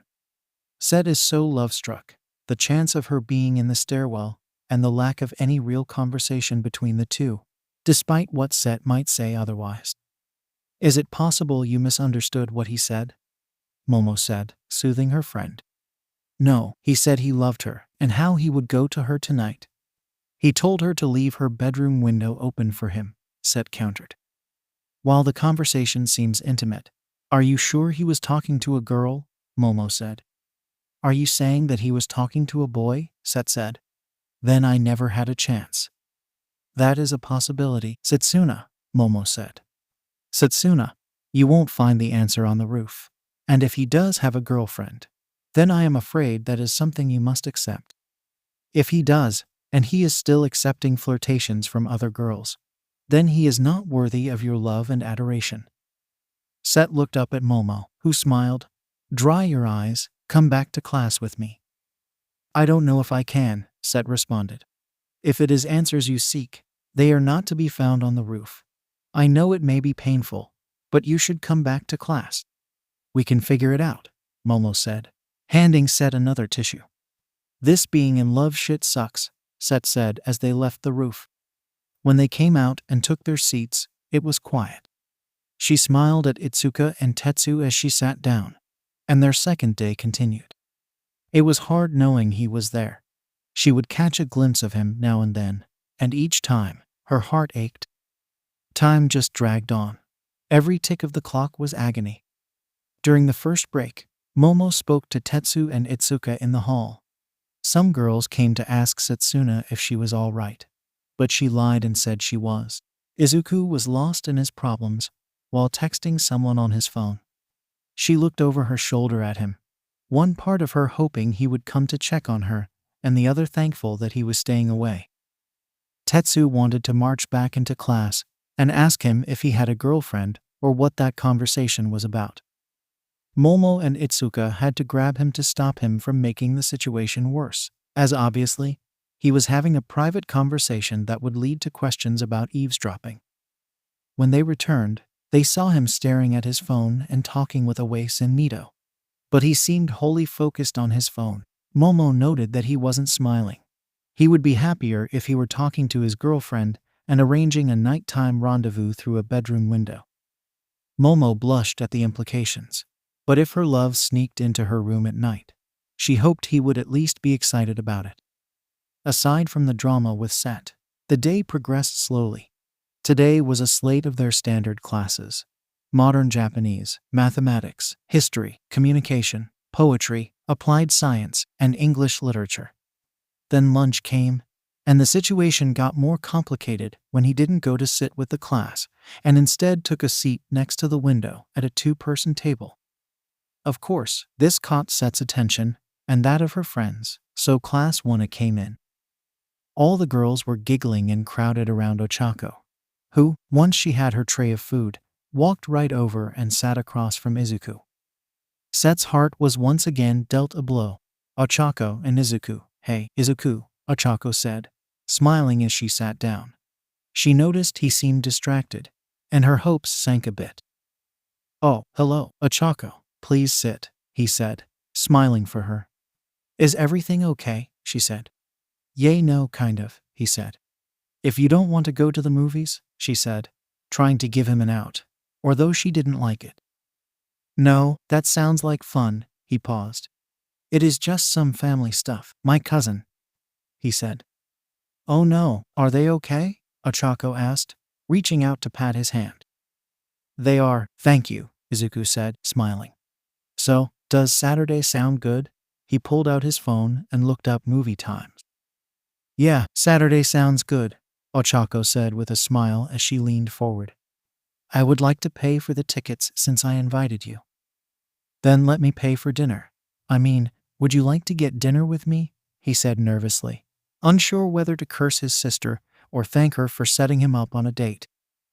My treat, of course. 𝗬𝗧𝗪 blushed. That would be nice. I know a nice place near the theater. We could meet there at 5, he asked. Okay, she answered quickly. This was coming together nicely. Do you need to call your cousin? He looked at her questioningly.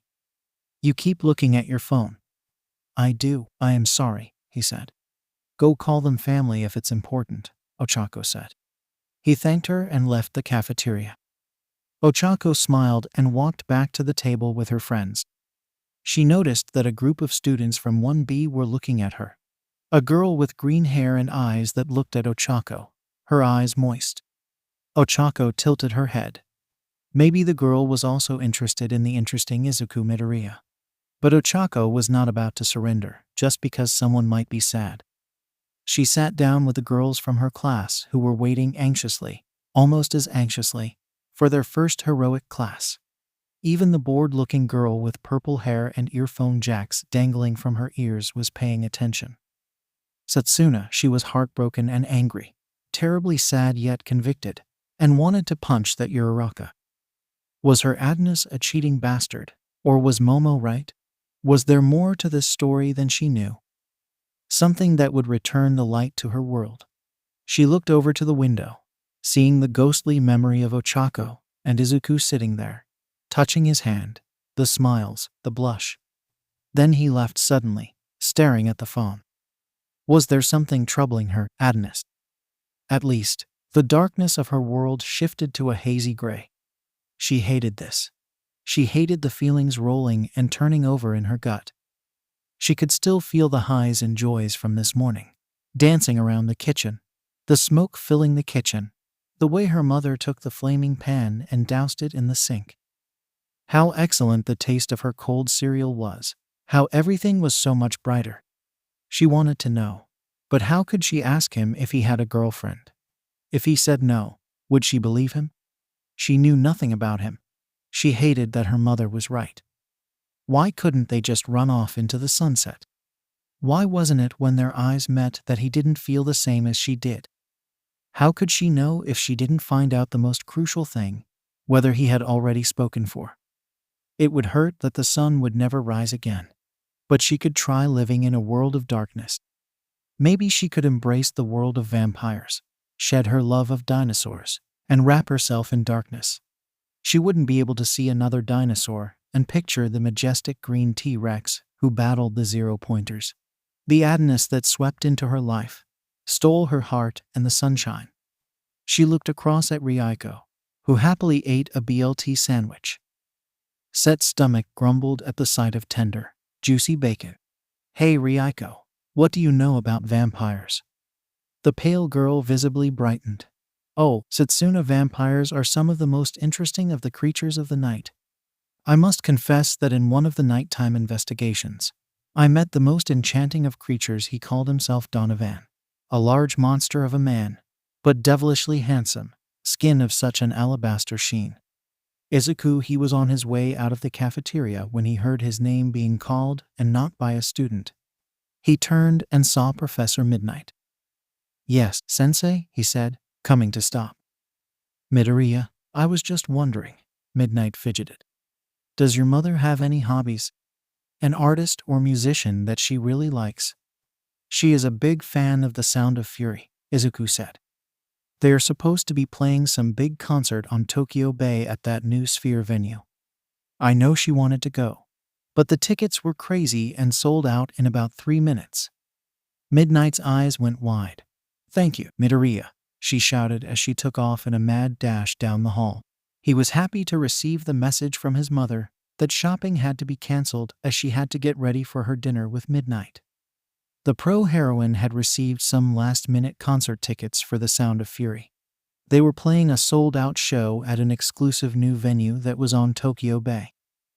Her mother was over the moon about attending the show since the band debuted 6 years ago.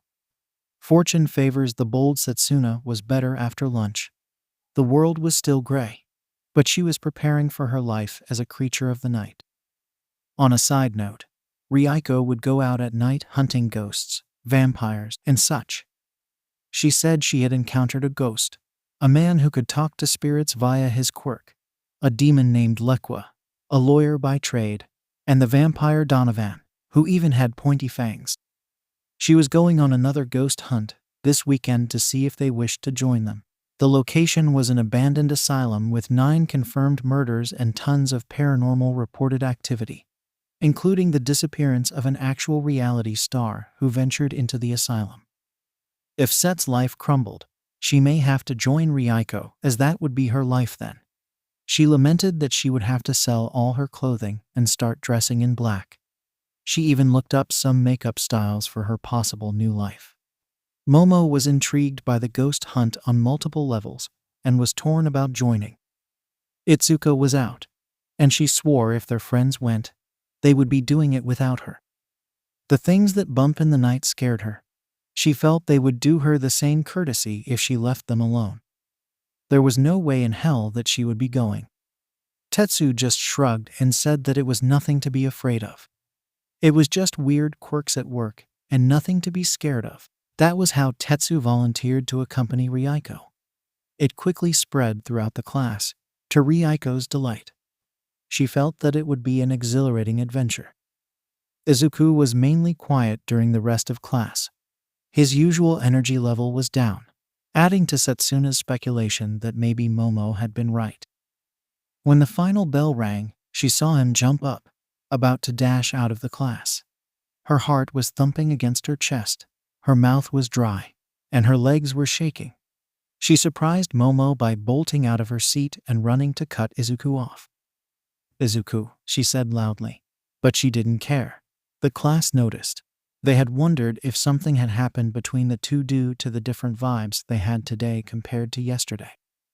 Izuku stopped, looked at the door, and then his phone. What is it, Setsuna? I am in a bit of a hurry." "I just have to know," Set gulped, trying to mentally prepare herself for the new life as a creature of the night. "Do you have a girlfriend?" the class gasped. "No," Izuku said, confused. "No, I don't. I hate to be rude, but I have to go." Setsuna nodded and stepped aside as he dashed out. The gray and black of the world exploded in a burst of rainbow light as everything came alive. The birds outside, who had been holding back their songs all day, suddenly burst into a choral choir. The clouds fled as the sun burst through.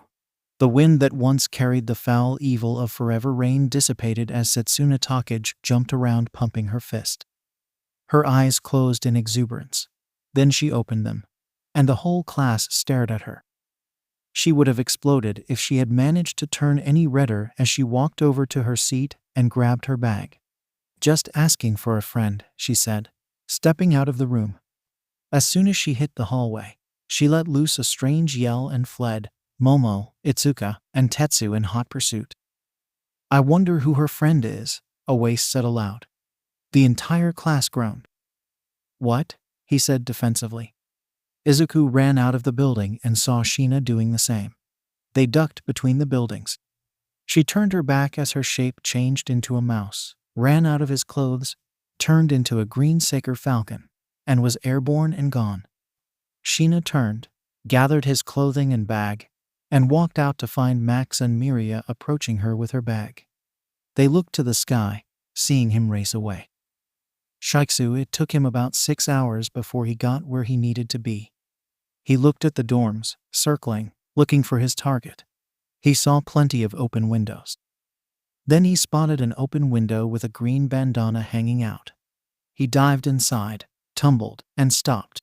As he shifted, he saw Cousin sitting on her bed. The room was dark. A tray of half-eaten food was on her desk, along with a tray of various vegetables and a bowl of soup. His cousin's dark brown eyes were red from her crying.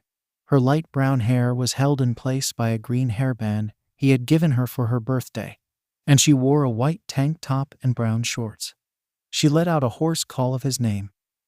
Ever thankful for his shorts and tank top from his mom, He stood up and opened his arms as she barreled into him. "You came," she said, crying once again.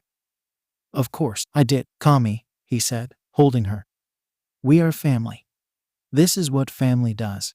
If I called you." "First train out," she said. He pulled her down, sitting next to him on the couch as she gathered herself. "What happened?"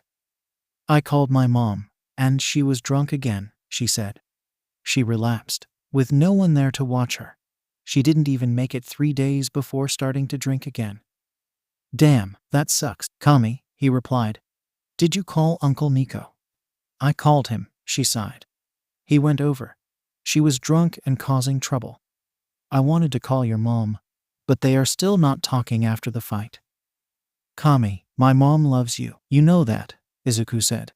"She wouldn't have offered you to come live with us if not. Your mom, she doesn't want help. She does it enough to stay out of trouble then." "I know, but I could manage it when I was with her. But now that I am not," 𝗵𝗲 lamented. "I want to be a hero, but if I can't even save my mother." "You can't save someone who doesn't want to be saved," Izuku said. "We both know that." 𝗵𝗲 could hear the pain in his voice. "I'm sorry, Izuku," she began to say, only for him to cut her off. "Is that food for me?" he said, pointing to the tray. 𝗵𝗲 nodded. "'Cause I just flew in from the U.S. Boy, and boy are my arms tired."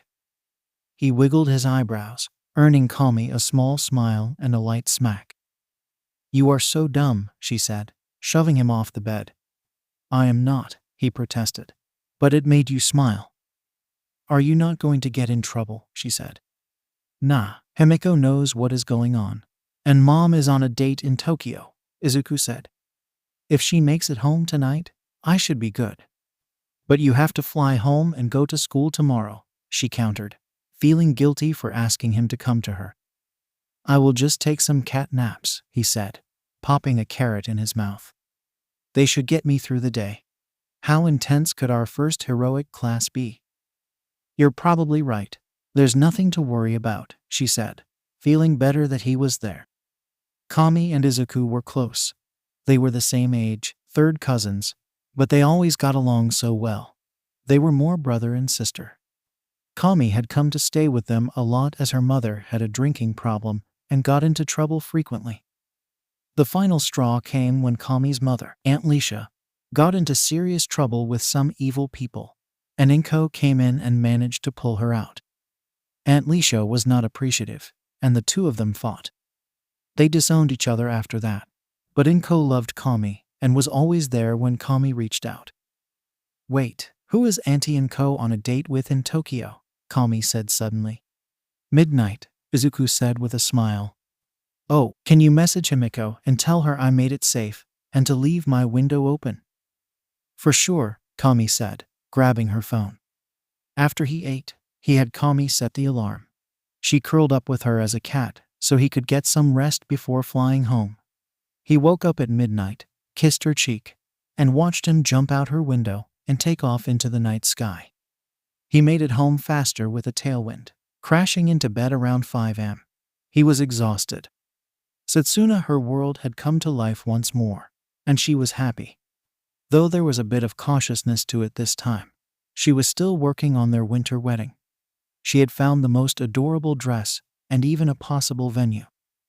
Itsuka and Tetsu may have rode in with them this morning to ensure their friend was all right. They had spent most of the night talking on the phone. Set had begun to lament that maybe she drove him off when he didn't respond to a few text messages, but they calmed her, saying he may not have his phone, or whatever has been bothering him requires his full attention, and she should be calm. They got to school with the duo separating as Momo and Set had their tasks to do.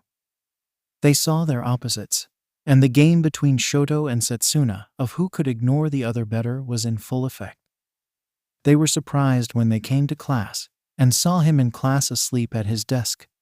It was good that Setsuna's thoughts were not visible to her friends, though they stopped her after she took some photos. Throughout the morning, she sees him fall asleep during every break period. He wakes up at the bell and pays attention for class, but looks exhausted. Nito sets a can of coffee on his desk, and Izuku looks up gratefully. Are you all right? Nito asks. Yeah, man, you look like a zombie, Away says, stopping beside his desk. Setsuna listens intently. I am just super tired. My cousin had a problem with her mom, he said. I went to make sure she was okay. That is very nice of you, Nairn says beside him. She is more like a sister than a cousin, he says with a smile. I had to fly to her, then fly home, so I am tired. Using your quirk outside of school is dangerous, Naito said. It could get you in deep trouble and possibly expelled. I know, Izuku said, rubbing his head. But as long as I keep it small and don't turn into some large animal, I can normally get away with it. Most people don't notice a green bird. I have been wondering if you can't keep your clothes while you change, and you said your mother was able to find you clothes that stay with you. That is some support level clothing. How did your mother afford it, or even find someone to do it? Nito asked. No idea. His name is David, Izuku said, taking a drink of his coffee and thanking Nito. Never met him, but I have heard my mom mention him. Setsuna started to tune most of the conversation out. It was his cousin, and his cousin needed him, so he ran off to comfort them. She thought I couldn't believe I doubted him, or worried that our love would not be accurate. Setsuna Midoriya, how great it sounds. At lunch, she bristled a bit when Ochako approached him. She couldn't hear what they said, but walked away smiling before joining her class. Izuku was on his way out when life decided it had other plans. Hey, Deku, an ash blonde sitting by himself said, slamming his tray and stomping towards her Atnus. She noticed that Wana stiffened, but they focused on him, not Izuku. How the hell did your dumb ass, with you lame ass kitten quick, even make it into you? In the first place, he said, getting in Izuku's face. How did a loud-mouthed asshole like you get in? Izuku said, taking a step back. The cafeteria went silent. What the fuck did you say? Katsuki Bakugo growled out. Oh shit, my bad, Izuku said. Turning, he was next to a group of Wana boys. Excuse me, he said, setting his tray down. How did a loud-mouthed asshole like you get in? He said again. But this time he also said it with sign language. The gasp from the cafeteria was audible, as was some laughter that seemed to anger Bakugo even more. What? Bakugo said again. Are you deaf and stupid? Izuku sighed. How you get into school, loud-mouthed asshole, he said, sounding every single word out. Do you know who the hell you are talking to? You damn extra, Bakugo seethed, small explosions popping in his fists. Oh my goodness, are you still on about that? Izuku sighed. No one is as good as me. I have the best quirk. Next All Might blah blah blah. I bet you don't even have the best quirk in your class. You will never be the next All Might. Maybe an 8th rate endeavor. Because you are both assholes. Shoto ears pricked up at that. I should beat your ass right here, Bakugo growled, stepping up to Izuku. You can try, Izuku said, tilting his head and leaning in. Try it, Kaken, he whispered.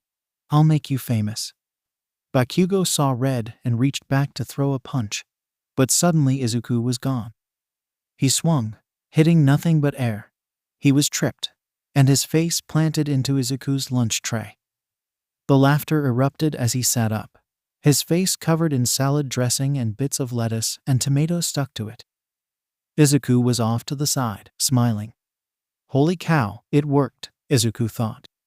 I owe Himiko a deluxe pudding. Bakugo stumbled to his feet and turned around, about to attack the grinning Izuku, when suddenly he was bound by a gray capture scarf. What the heck is going on here? The homeroom teacher of Wana bellowed, Vlad King behind him. Izuku looked at the man who either was cosplaying as a hobo and nailing it, or was about to faceplant from exhaustion.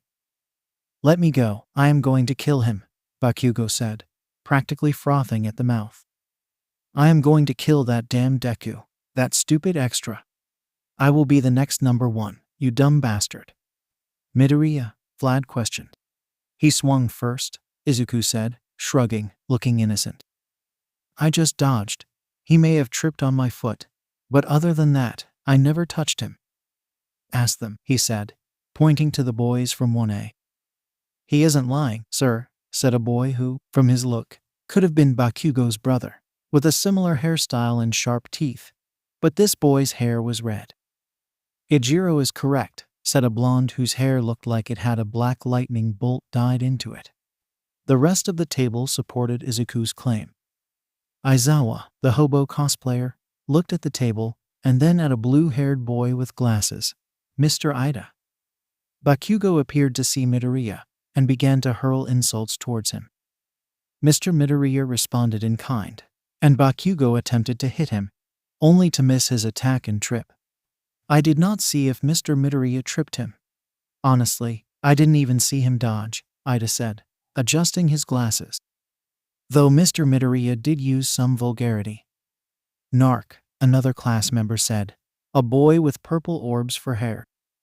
I will leave you to handle your student eraser, Vlad said, raising an eyebrow at the frothing boy. Mr. Midoriya, for violating the language guidelines, you are to serve morning detention for the next 2 days. You will arrive at the classroom no later than 6 a.m. to assist the recommended students in their morning duties. Yes, sensei, Izuku replied. Setsuna wanted to hug her homeroom teacher. Well, at least I will be awake for heroic class, he muttered as he walked out of the cafeteria. Mr. Bakugo, with the incident yesterday during your heroic class and today's incident, let us talk about your 2-day suspension and week of detention, Aizawa said, pulling the sputtering Bakugo away. Want a girl's table, that was hot, Tsu said. The rest of the girls at the table turned and stared at her. What I say, what I think. Hey, I saw him first, Ochako replied, blushing and causing the table to burst out laughing. The girls of 1A Mina looked at Ochako, who was still staring at the exit, as if Midoriya would somehow magically reappear. So girl, do you have a plan to snag the piece of broccoli or what?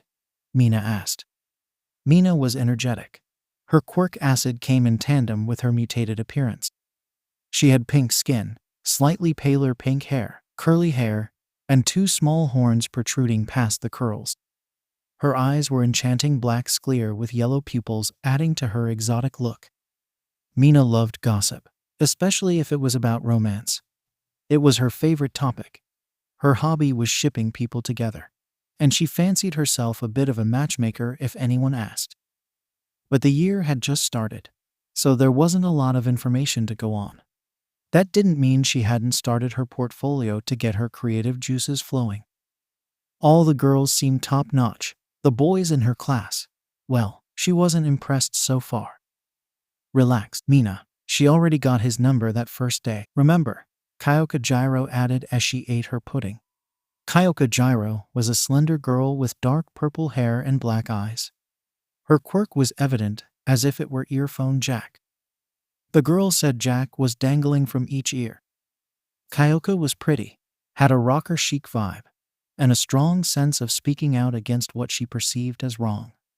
Her outburst during the assessment test was the loudest, and her calling out Bakugo during the first heroics class led to Momo and Tsu having to hold 𝐒𝐭𝐴 back after he had gone too far. Chill a bit, Mina, Toru said. Ochako walked up and was all like, I like ya, and I want ya. Toru was just as energetic as Mina. It may be from the girl's quirk of invisibility, so she had to vocalize to share her feelings. But if not, I agree with Tsu, that was damn hot. It was kind of badass, 𝐒𝐭𝐴 added. The table looked at her, making her blush a little. What, that dude is an asshole. I would have beat him up if you all didn't hold me back, fucking dick. I agree with 𝐒𝐭𝐴, ribbit, Tsu added. If Ijiro wasn't tough, it could have been much worse. But Ochako has made her move. Attention refocused on Ochako, who tried to look away. Dinner and a movie Saturday, she said with a smirk. The table erupted. The dinosaur of 1B Izuku was walking down the hall when he heard his name being called. He turned and saw Nito, Awase, and Toguro walking toward him. What the hell was that? Toguro said first. Good job showing that loudmouth idiot what time it was. That was Izuku shrugged. 𝗧𝗵𝗲 𝗵𝗃. We went to school when we were kids, and when he got his quirk, he got all high and mighty about it. People told him it was great, so that made him great blah blah blah. Your quirk is versatile as hell, 𝐻𝐻𝐽 said, confused. Why would he give you shit about it? Basic stuff. I was little, and at first, I could only turn into a puppy or a kitty, just baby versions, Izuku said. I only had to deal with it for a year or two after that before we moved. But I would bump into him occasionally, and he would be on his high horse. He is just a dick. Well, today, you struck a blow for 1B's superiority, Nito said dramatically. The others looked at him with raised eyebrows. Well, at least you put that loud mouth in his place. That I will agree on, Izuku said. I didn't even see you move. How did you do that? Toguro said as they walked towards class. My sister taught me that, Izuku said with a smile. She is wicked at hand-to-hand combat. She has been teaching me. Is she a pro hero or something? 𝐻𝐻𝐽 asked. Not yet. She is a third year, Izuku said proudly. She goes to Ketsubutsu Academy. That is a fine institute, Naito said, stroking his chin. Not as fine as you, but a good school. Did she not try out for the U? Why didn't you go to Ketsubutsu? She said you, seemed to value Flash more than she cared for, and she wants to be an underground hero. She didn't want her name, and her quirk flashed around the world during the sports festival, Izuku said. I always wanted to go to U. So I applied here and to Ketsubutsu in case I didn't make it. Sensible, 𝐻𝐻𝐽 said with a smile. Well, are you excited about our first practical heroics class? Damn right. I can't wait to beat all of you so you know who the best in the class is, Toguro said. Our first steps towards greatness begin soon, Nito said again, earning raised eyebrows. I wonder who our teacher is going to be, Izuku said. Rookie teacher of practical heroics 𝗲𝗏 sat in the teacher's lounge looking at the clock. It was almost time for the second class he was an instructor for, but the first was for 1B. Yesterday, he wanted to forget about yesterday. The first class of his teaching career had not been a complete disaster, but it had not gone as well as he had envisioned. He had thought that a simple 2 exercises pitting them in the roles of heroes and villains would be a simple affair, nothing to worry about, barely an inconvenience. Maybe having them fight each other on the first day, when he hadn't had a chance to see how they used their quirks, was not as good of an idea as he thought. His protege had performed very well. He had been brave and encouraging to his teammate. But what he hadn't considered was the drive and competitiveness of one Katsuki Bakugo, who seemed to take the whole presence of an opposing team as a profoundly personal affront to his very existence. He was annoyed when the opposition did not surrender. His teammate told him to calm down, and when his protege Ijiro stepped up to fight him directly, things went from bad to worse. He had come across Ijiro after seeing the boy working out and cleaning up a park that had been neglected for years. He watched the boy even contact Toshinori to learn more about him. The spur to action for Ijiro had been twofold. First, he wanted to help out by giving the neighborhood back a place for kids to play. The second is that he was ashamed. He had witnessed an incident where there was a large man with an animal mutant quirk. The man was lost and looking for directions, but his quirk, a warthog, and the tusks were causing issues with him being heard. Things escalated, and he tried to step up but froze. Instead, a girl in his class stepped in and de-escalated the situation, making him feel weak and small. So, he wanted to change and work on himself to be the person he wanted to be. This was the first step on the journey. It made 𝗲𝗏 think of the time when he was weak and couldn't do anything, how he decided that even without a quirk, he would change and do all he could to make the world a better place. That led him to Nana. That single decision had changed his life, just as this single decision would change Ijiro's life. He had spent the night reading over the files of 1B a bit more closely than when he had 1A, including taking the time to sit and talk with their homeroom teacher, Vlad King. a much more fruitful endeavor than when he tried to speak with Eraserhead about his class. He had planned to watch the Quirk test on the first day, but had been caught up with a demanding cat in a tree-type situation. But the cat was a girl with a cat quirk who was challenging to coax down. Thankfully, another girl came by from Ketsubutsu from the look of the uniform and stood there staring until the girl agreed to come down. The student from Ketsubutsu skipped away before All Might could even thank her. He thought this set of trails would go better than the other one. What was the worst that could happen? Lesson 1. What could possibly go wrong? The class sat in nervous anticipation of the first practical heroics class. The bell hand rang, and they were all staring at the door. It opened very slowly. Then, a booming voice filled the room. "Excuse me, I was wondering where any of you fine young students could direct me to the next crop of pro heroes." All Might stepped into the room, one hand shading his eyes as he scanned. "You wouldn't be those future heroes, would you?" He stopped, coming to a slightly off-center stop at the front of the room, hands on his hips and a beaming smile. He was garbed in his Golden Age costume, trimmed in blue and red, and had a long flowing cape in gold like most of the costume. The class, of course, was stunned when he walked in. Now they just erupted, some saying his name and others just making noise. "I believe I am in the right place," All Might smirked. "But you can't start your road to becoming the heroes dressed like that." A remote flashed to his hand, and with a press of the button, a panel at the back of the room opened, revealing 20 numbered cases. "Now, young heroes, grab the case matching your student number, get changed, and meet me at training ground Epsilon." With a flourish, he left the room. It took the class a moment before they all grabbed their cases and began their first step toward fulfilling their dreams. Can something be bad and good? Depending on who you ask. The good started immediately for Setsuna Tokage. In the future, Setsuna Midoriya checked the girl's notebook. She had been paired with her future husband, father of their 18 children, ravisher of her womanhood, master of heart, keeper of her dreams, torchbearer of her lust. Again, check her notebook. It is all in there. I swear. They had been cast as heroes against the dastardly villains of Nito Monoma and Senkaibara. But that was not a big deal. Set could have been told to fight their heroics. Teacher, All Might. If she had said this would end like this, she would have kicked him square in the balls with glee. First, when her Adonis stepped onto the field of battle, he stepped out in a black bodysuit that clung to his muscles, and holy cow, did he have some muscles. Setsuna had to stop from drooling over that 8-pack. The best part, the best, most perfect part, was the broad purple stripe down the center to his thighs. Purple, a different shade of purple than hers, but purple. The gloves and boots were accented with the same purple. A metal belt with various chambers and a round buckles completes the look.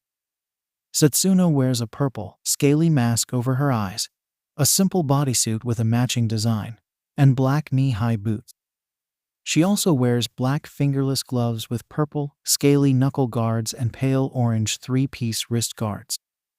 Additionally, she has a black belt around her waist with a yellow jewel embedded in the center. They nearly consummated the marriage when he told her he liked her style. Momo was smiling, watching her friend almost fall apart, just talking to the object of her affection. She politely thanked Izuku when he complicated her on her hero costume. Momo's costume had undergone some last-minute changes for which Momo was thankful. Momo's initial costume had exposed quite a bit of skin, sure to make her famous with those who liked such things. Momo's hero costume consists of a high-collared, sleeveless crimson leotard with silver lines at her waist and around her arms. The costume has been modified to include a silver inset shirt covering the opening, initially exposing her skin from her neck to just below her navel.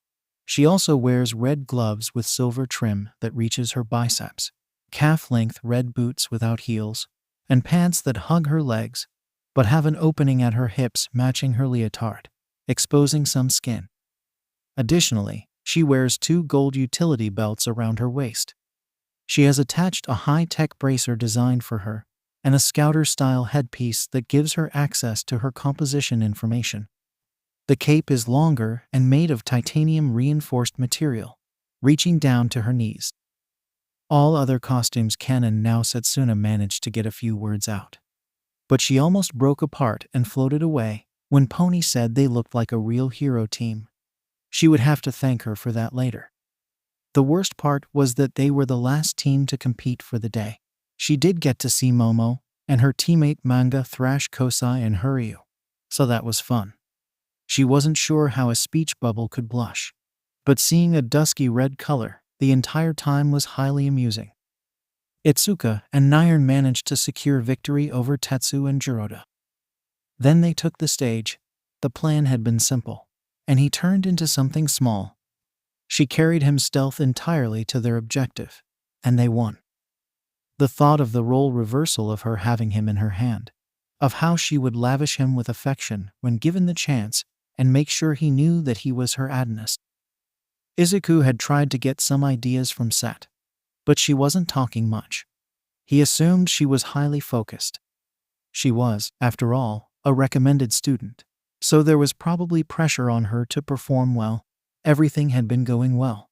They had made it to where the bomb and their enemies were, but the sneak and tag failed, and the battle had commenced.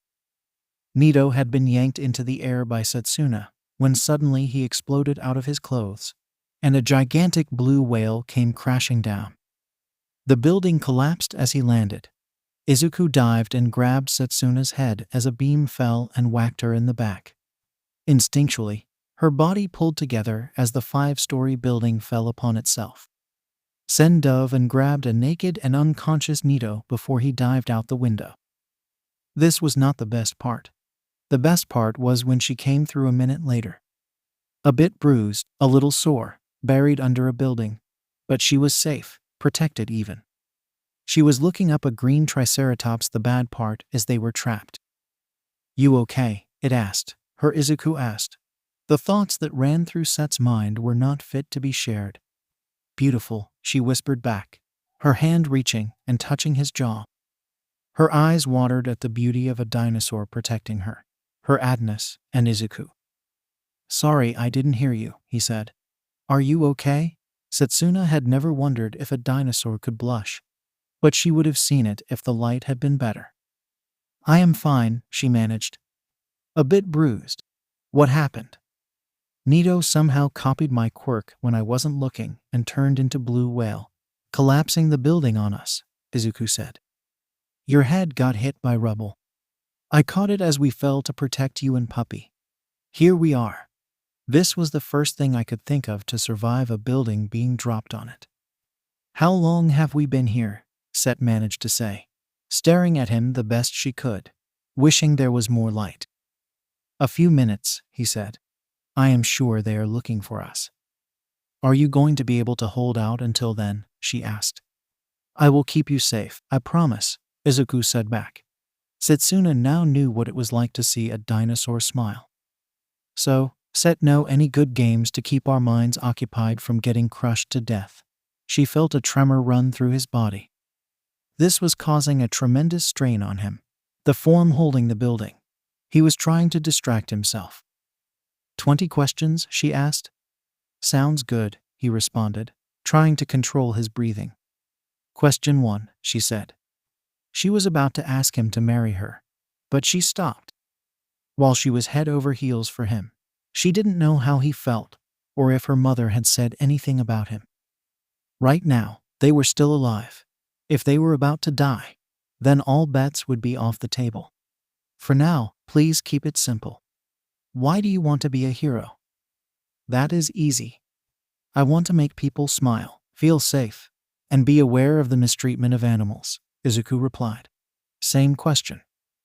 "Technically, my quirk is a mutation. Mutants who look mostly human like me get a pass, but those like 𝐒𝐩𝐢𝐴 have to work twice as hard to get the recognition they deserve," Setsuna said. "I want to be a top hero to help dispel the mutation stigma. Most people can't tell, but if you look closely at my skin, it has a scale pattern." "What is it like to be a recommended student?" Izuku asked after a moment. "A great first step. Also, I met Momo, and she quickly became one of my best friends, which is a plus, Set smiled. It just means that all my hard work is paying off, so there is no reason to slow down.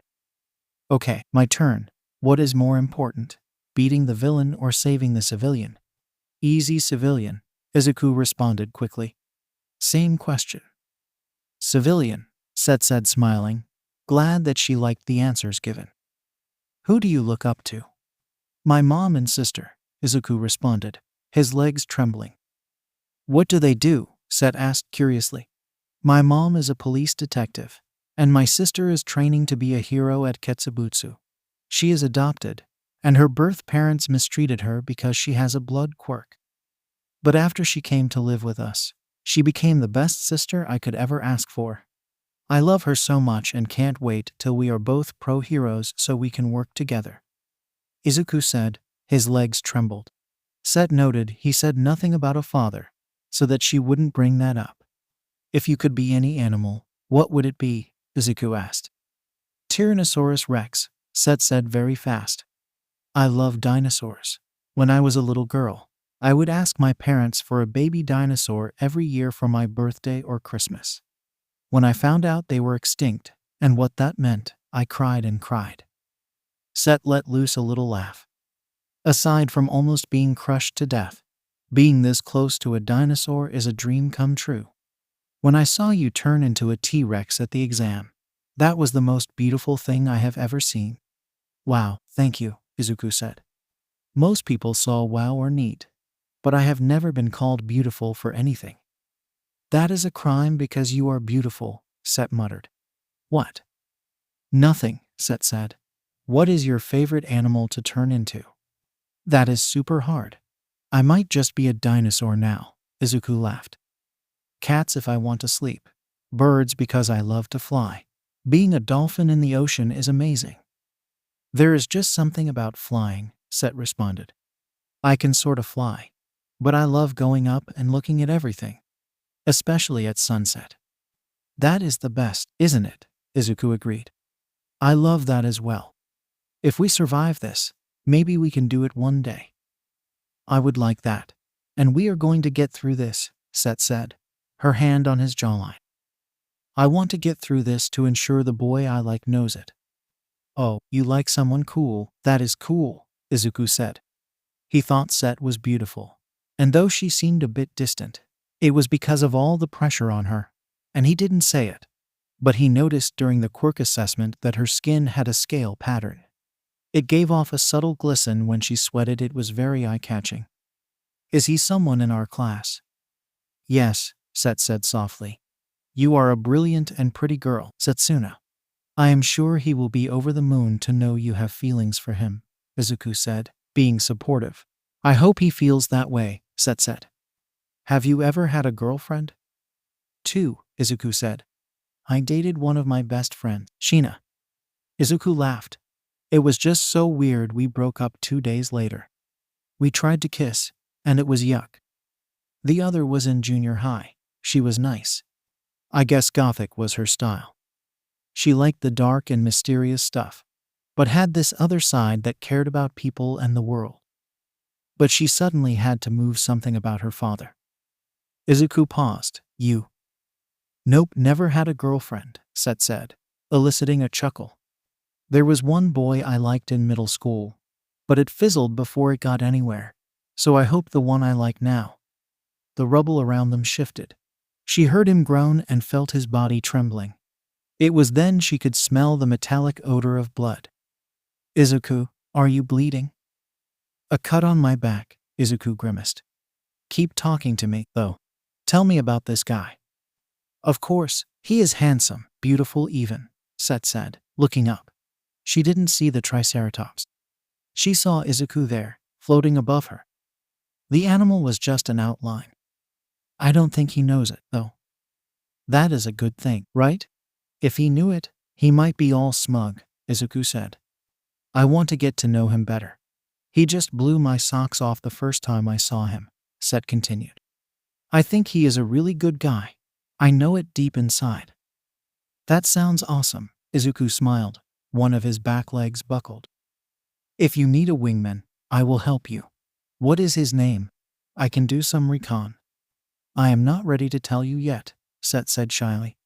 I get it, Izuku said. What about you? Set said, changing the subject some. Isn't something going on between you and that girl from 1A? Ochako? Izuku answered. No, not really. We met at the entrance exam.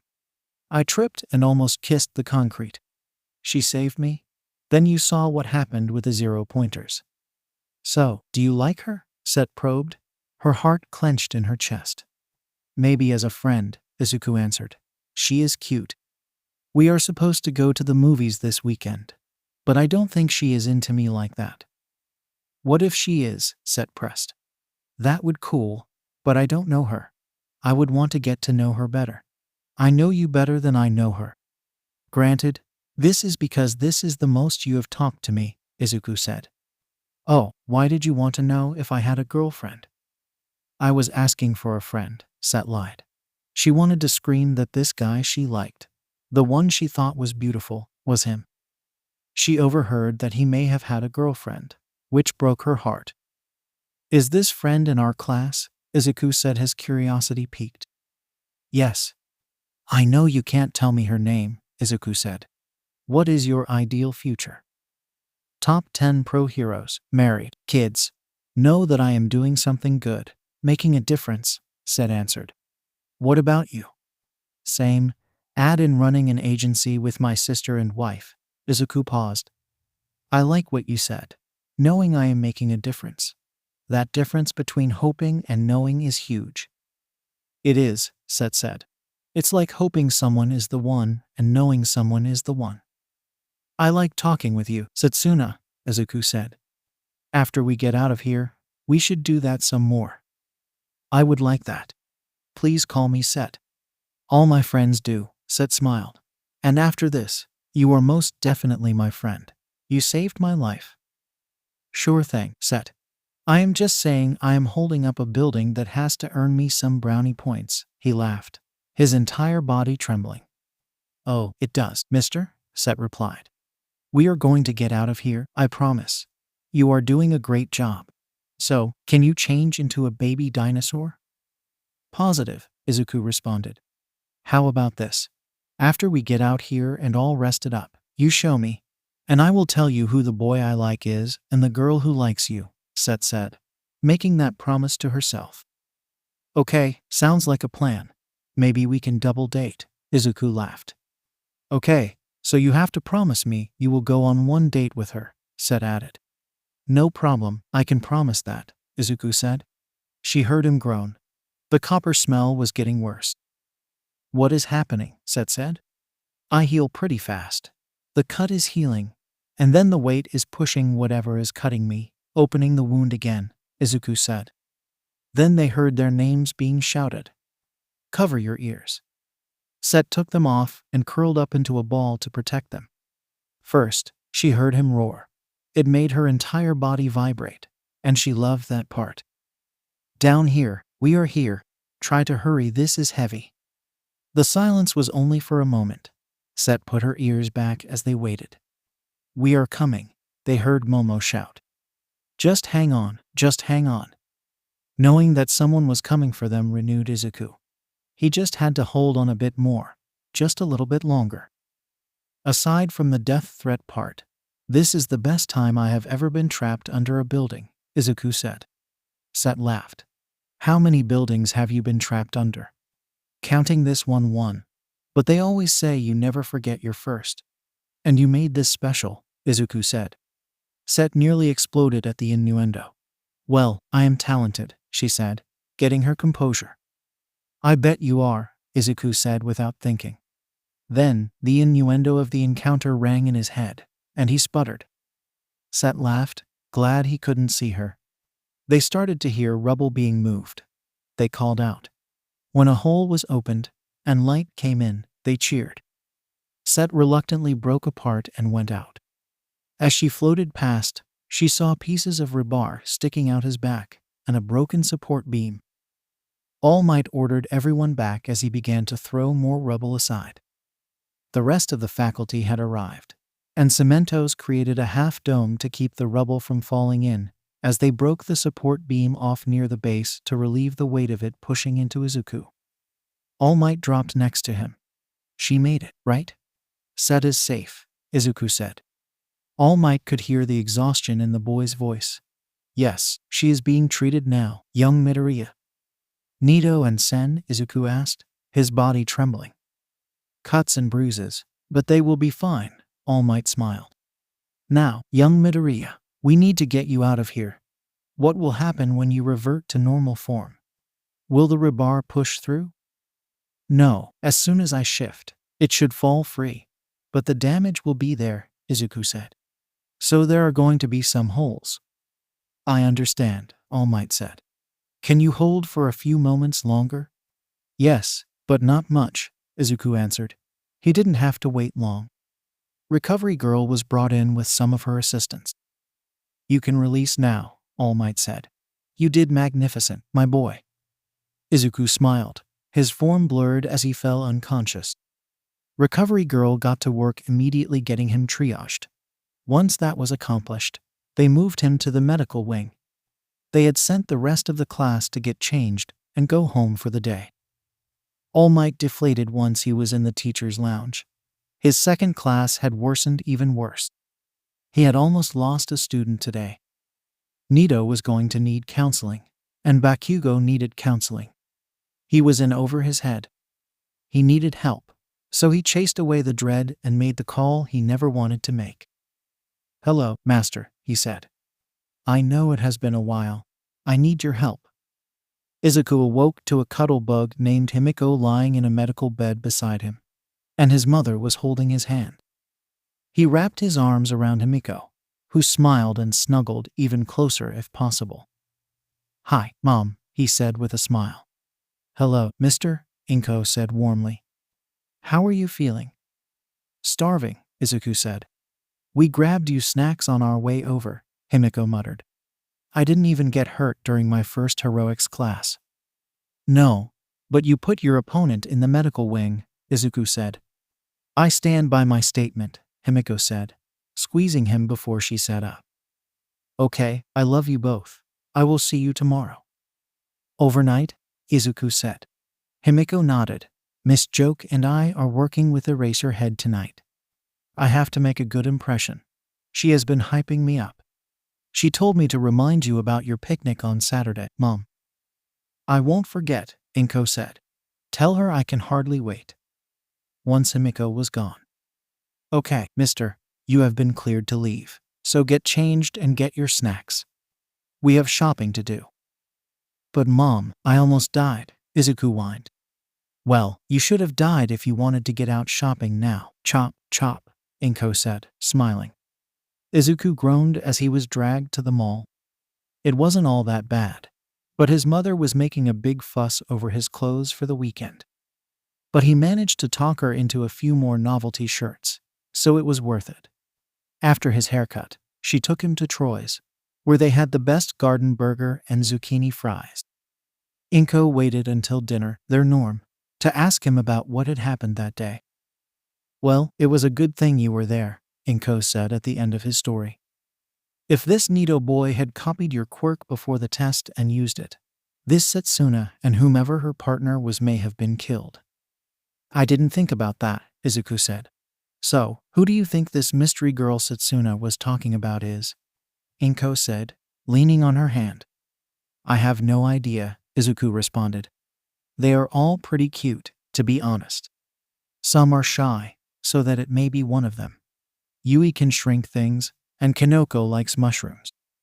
I don't think it is Ibera, but maybe Itsuka or Momo. She is good friends with Set, so I can see Set being her wingwoman. Then there is Pony, and she is cool. I would tease you about knowing all their names, but I bet you know your entire class," Inko smiled. "What about this girl you are going on a date with?" "I don't think it is a date, but she is cute, and she has a nice personality that I know of. We have mainly texted, but I think it is a friend thing and probably a thank you from the entrance exam," Izuku said. "Oh, that does make sense," Inko said. Somewhere, Himiko started to get a headache. 𝐒𝐭? Well, hello, David, 𝗵𝐭 purred, answering the phone. How are you doing? It has been far too long, and I was beginning to think you had forgotten about me. Oh, you flatter you. Let me check my calendar. No, next weekend sounds wonderful. Are you going to bring your daughter? I can't wait to see Melissa again. How old is she now? They grow up fast. She is the same age as my 𝗵𝐵. I can't wait. I would love to have dinner. Maybe we can go dancing. We can have Melissa spend the night with 𝗵𝐭, and Melissa can share her room. They had such a wonderful time together last time. I know they have stayed in touch, and we can go out late and see where the evening takes us. See you next week, David. I can hardly wait. Morning detention. Izuku was thankful that his mother was going in early, so he didn't have to take the train in, though he wondered why he had donuts and drinks. The back seat had dozens of boxes for the precinct, explaining the situation. But Izuku was too tired to understand it all. He arrived at school and made his way to the class. He set the boxes at the front of the table, grabbed his favorite chocolate bar and a coffee, and took his seat. Set opened the door and nearly made some noise unbecoming of a lady as she saw Izuku sitting at his desk, eating a donut and drinking something. She looked and saw him wearing clothes. She looked down and was wearing clothes. She almost wanted to check if she was wearing underwear. But if this was real, she wasn't sure she wanted to flash him her lucky T-Rex underwear. Unless he asked. But then again, if he asked, then she would be naked. How do we approach this situation? If this was real life, how would she figure it out? Good morning, Izuku, Momo said, stepping past Set. Set noticed Momo wasn't naked, so this wasn't a weird dream. I thought they may have commuted your detention with the incident during training yesterday. I didn't ask, so I didn't want to take the risk, Izuku said with a smile. Good morning, Momo. Good morning, Set. I brought donuts and drinks.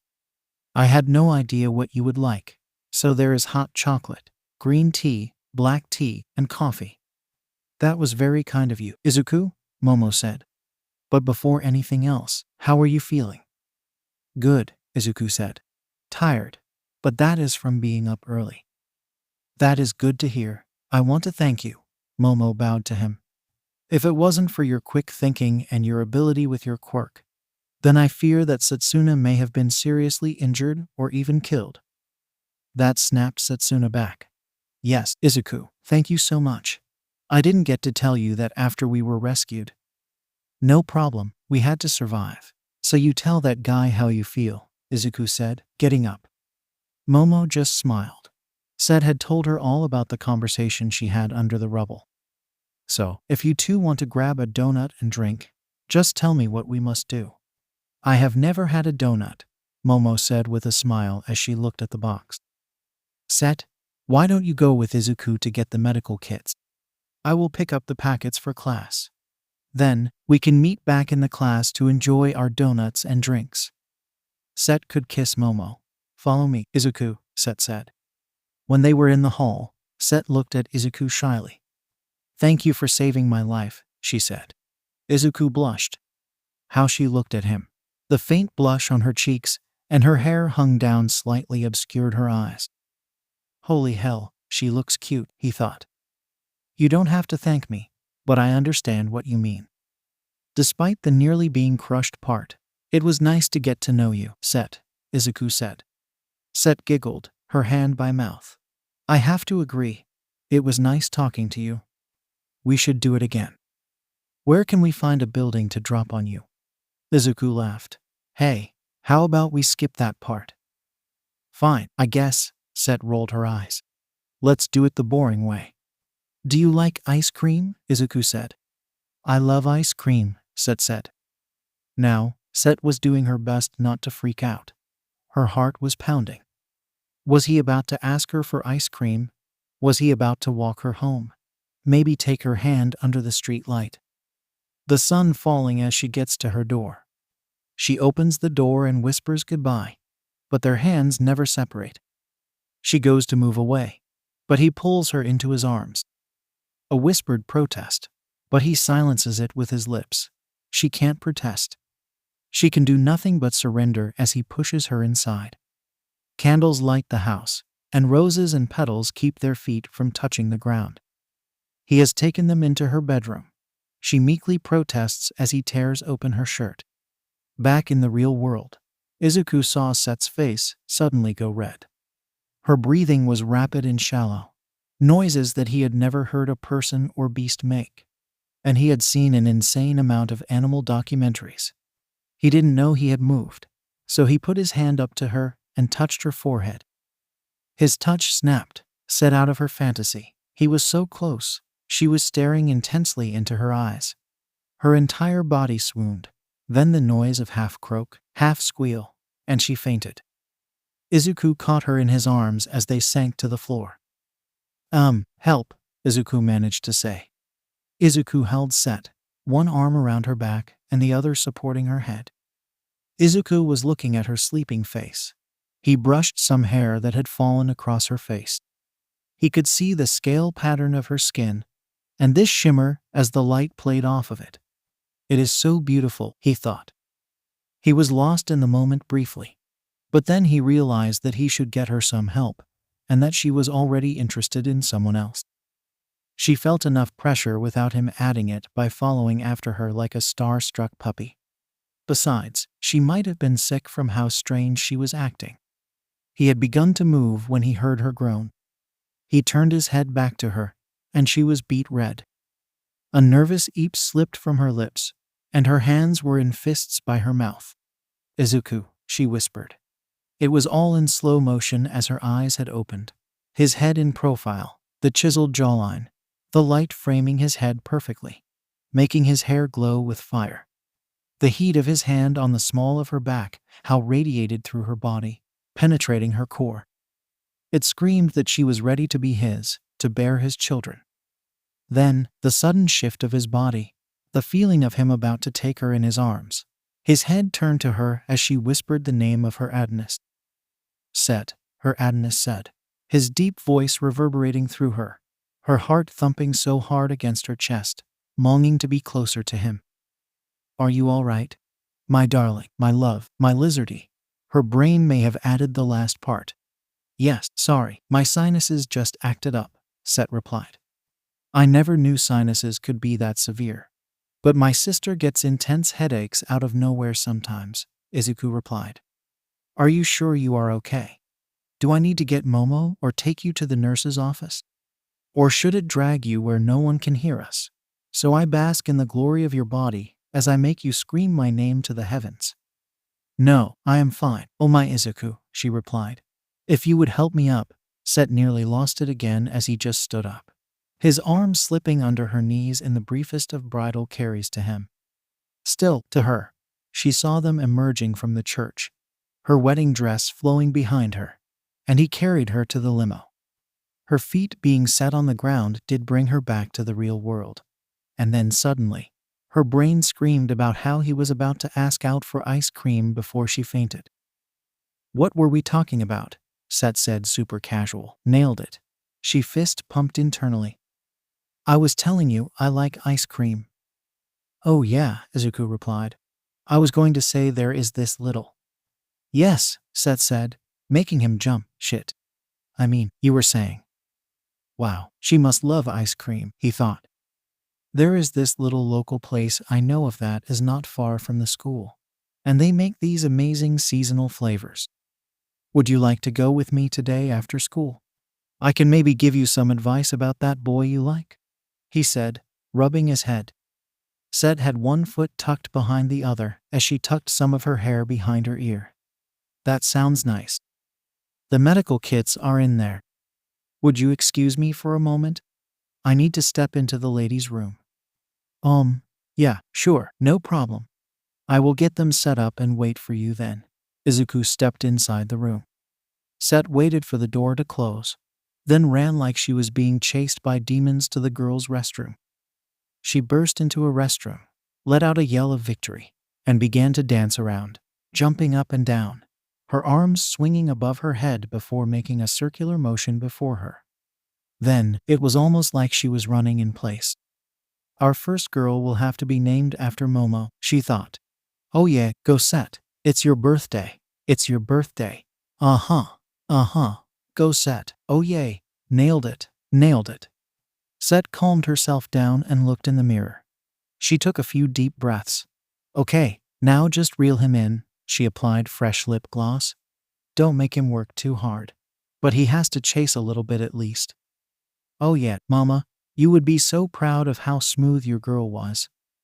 She smiled and skipped out, ready to rejoin her Adonis. Midnight, startled by someone bursting into the bathroom, just shook her head. Oh, to be that young again, she laughed. She found Izuku with all the medical kits in a few duffel bags on the desk, the testing dummies, and the 2 defibrillators. His smile nearly blinded her, or made her jump him. Her brain hadn't decided which, but his voice stopped all that. I can get one of the duffels and testing dummies. Can you get the rest? I can manage that, Set said as they returned to the classroom. Momo could tell that something good had happened by the smile that wouldn't fade from Set and the twinkle in her eye. They set the medical stuff in the corner of the room. Set picked out her donut and noticed the glazed strawberry filled. She did a little happy wiggle. Momo caught Izuku looking at Set's butt. She smirked. Momo had chosen the devil's food with chocolate icing. She loved chocolate, but the black tea to drink, Set had the hot chocolate. Thanks for the treat, they said. Momo put her hand to her cheek after her first bite. Oh, these are so sinful, Momo gushed. I can become addicted. That is my mom, Izuku laughed. I always tease her about how she has all these empty coffee cups from donut shops. But she tells me it is the best place to find coffee at all hours. What is that your mother does? Momo asked as she separated the papers so they could assemble the packets.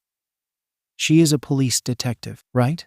Set said, grabbing the staplers. What department? Homicide, superhero relations and support, Izuku said. Oh my, that must be a very stressful job, Momo said. She never lets it show. But if it has been a hard day or case, she comes home and will check on my sister. And I just watch us sleep some before going to her room, Izuku said. She gets to meet a lot of heroes, though, and work with a bunch too bad some of them are assholes. Oh my, Izuku, Momo said, a bit shocked. Why are they assholes? Set said. Most heroes are decent to the police, Izuku said. When you arrest the field, you normally are not the one who brings them in to be processed. You work with the local police, and they take the small fries into custody. For bigger ones, you need to contact SHRS, or when there has been a murder committed, the homicide division comes in to help assist. They are part of the team with the hero. It is not like the hero walks in, looks around, proclaims, "This was the work of my arch-enemy murder man," and goes running off. His exaggerated hero voice made the girls laugh. Go on, Momo said, as this was all new to her. The same as Set. Heroes are more there to stop crimes as they happen not to get into the dregs of a murder investigation. It takes a lot of time to interview the people and gather all the evidence. Unless some obvious things may point to something the hero has been working on for a bit and tracking, they don't have the time to do all the legwork. My mom does all that legwork. Once they have the suspect, if they fall into the villain category, they call the hero to help with the takedown.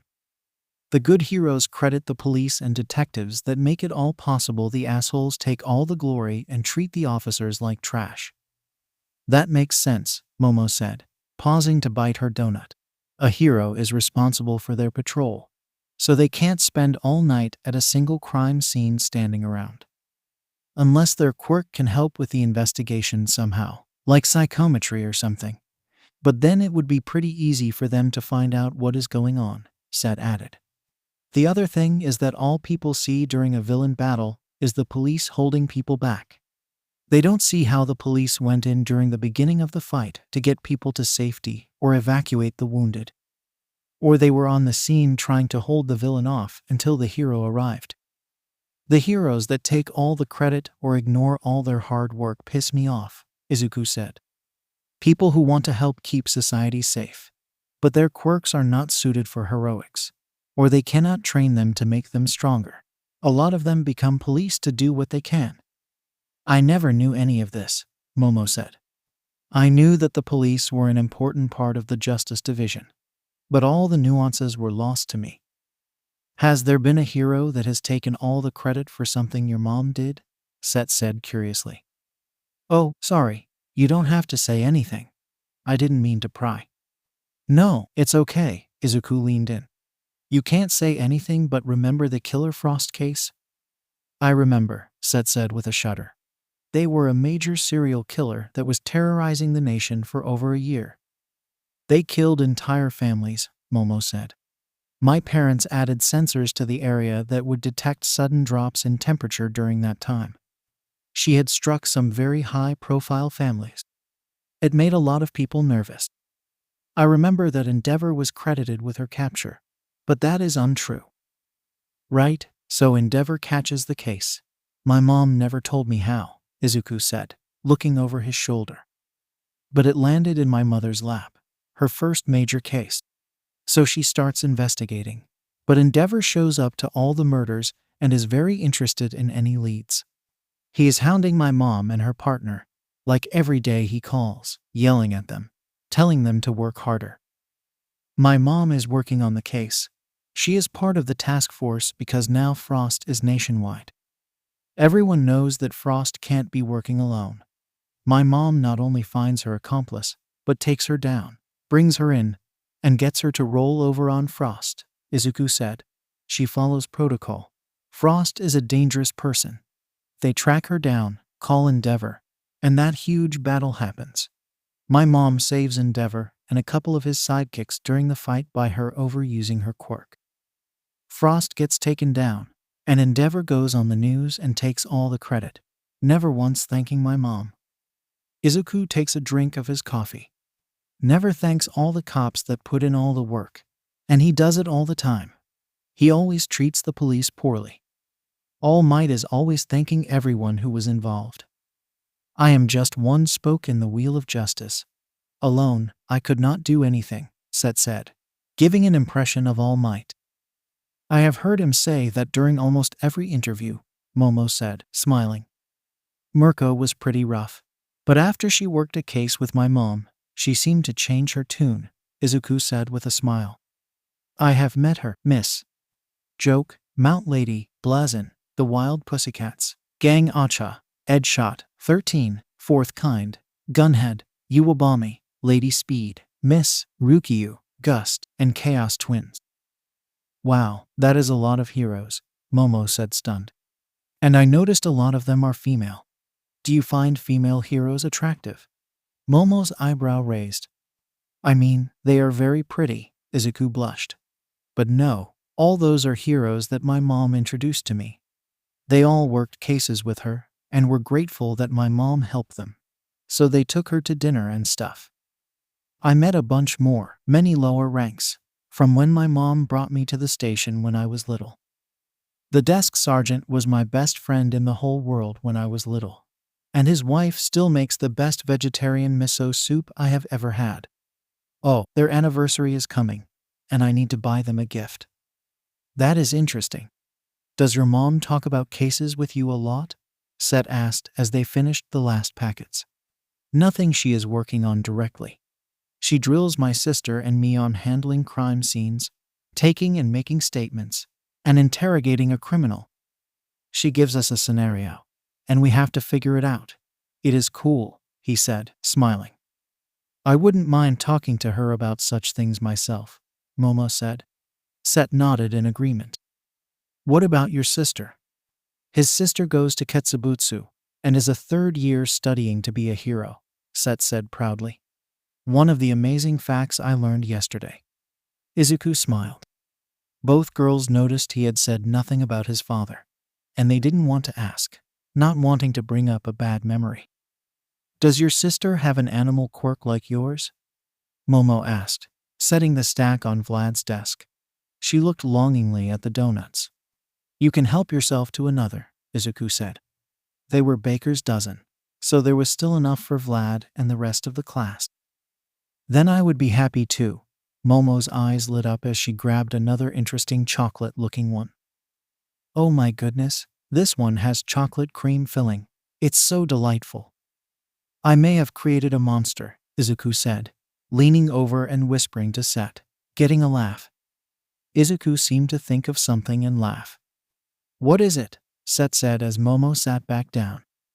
I was just thinking of what Momo asked my sister. She has these cat-like eyes, and my mom and I say she has part cat quirk. But no, she doesn't, Izuku said. My sister is adopted. She has a blood quirk. Her birth parents treated her like crap, and my mom found her, got her help, and brought her to live with us. Her birth parents starved her of blood? Momo asked. Izuku nodded. I think her parents worked for my family. Izuku and Setsuna's eyes widened. The wife worked with my mother, but I remember my mother being horrified when the police came and arrested her. When they found out that they were abusing their daughter for having a blood quirk, my parents were so angry. Why is that? Set asked. Besides the obvious. Part of the health insurance that our company offers is quirk counseling for employees and their families, as well as family counseling, quirk therapy. They found out that the mother kept moving her to different counselors and found one as part of our network that lied about the whole thing, Momo said. My parents were distraught by this, hired another company to investigate all the quirk counselors that we did business with, revamped the entire process, and supported legislation making it so that quirk counselors had to report if someone was being denied a dietary need as a result of their quirk. I think it is coming up for a vote here soon. They also added a company-wide training course about understanding the different dietary needs brought on by quirks. My father's secretary, I believe, adopted one of the girls, Momo said. I remember saying that the oldest daughter had been adopted by a police officer who blew the whole thing wide open. That was your mother. Small freaking world, Set said with a whistle. The door opened, and Pony and Awace walked in. Good mornings rang out, and Izuku told them to help themselves to a donut, which they did happily before they came to check on how Izuku felt after the battle trail. This happened with every student until the room was almost complete, and Nito entered his eyes, locking directly on Izuku. He nearly ran over to him and Setsuna. Are you all right? Nito said. I deeply apologize and beg your forgiveness.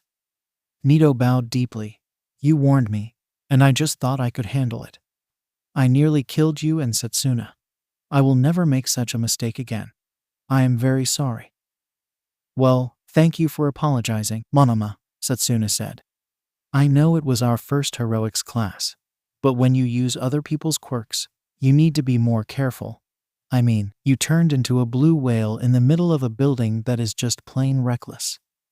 Nito flinched. Thankfully, nobody was killed, and I was only slightly injured compared to Izuku. If help hadn't arrived, things could have gone very differently, so keep that in mind. Listen, Nito, we are friends, but when someone warns you about their quirk, you must listen. Maybe we can talk to Sensei about setting up some time during our training for you to train with other people's quirks, observe them, and see if there is something they don't do all the time, Izuku said. I forgive you, but like Set noted, just be more careful going forward. While getting to know Setsuna better, I would have preferred not to do it while holding up a building. Nito thanked them before he took his seat. It wasn't long after that the bell rang, and Vlad-sensei walked in. Good morning, class. Today, we are going to review the battle trials from yesterday. I want you all to take notes as we discuss them in detail. Your medical training is going to be this afternoon. Before we start, Momo and Setsuna, please stand up. The two girls did so, looking around a bit nervous. Momo, you are the class president, Setsuna the vice. We will hold an election after the sports festival after you all get a chance to get to know each other better. You may sit down. Now let's review tomorrow's details and our joint rescue training with 1A at the Unforeseen Simulation Joint or the 𝐴SG. Lunch. So, at lunch, Setsuna may have vomited word about her date after school with Izuku to get ice cream. Tetsu, Izuku and Momo were very aware of their conversation while trapped under the rubble, though they had to question the narrator, what was said, and its meanings. This was all that, according to Setsuna, he had fallen for her down there, and when she confessed to him, the whirlwind would commence. It took her reciting the exact wording to Momo and Izuku and cutting out the extras. Tetsu had gone cross-eyed on the second retelling, so she candidly talked with Izuku and told him about herself, which he shared. He didn't have a girlfriend. He was dense in not seeing that Ochako was trying to snatch him up. And even if Set confessed, she might have to throw herself at him in suggestive garb to make him catch on.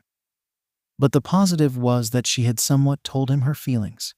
He seemed to enjoy talking to her and was open to going on a date with the mystery girl who liked him. He didn't even ask questions about beauty or anything, so he didn't seem hung up on looks. And somehow, she had talked her way into an ice cream date after school. That was very dubious of how easy and romantic it had transpired. But they couldn't corner Izuku and demand he tell them. They didn't believe Set's claims of calm and smooth. Not for one damn moment.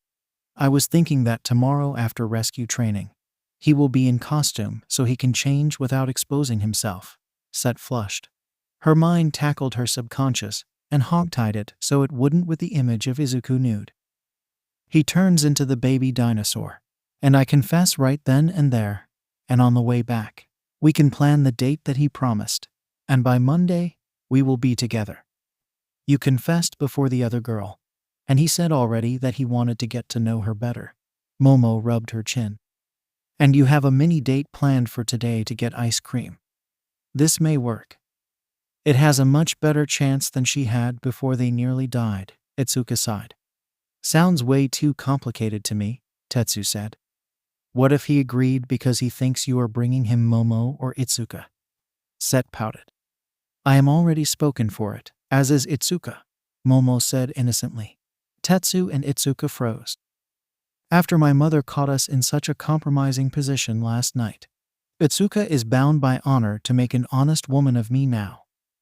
Izuku sputtered, Tetsu went red, and Set looked at Izuku, shaking her head. Oh, Itsu, Set said.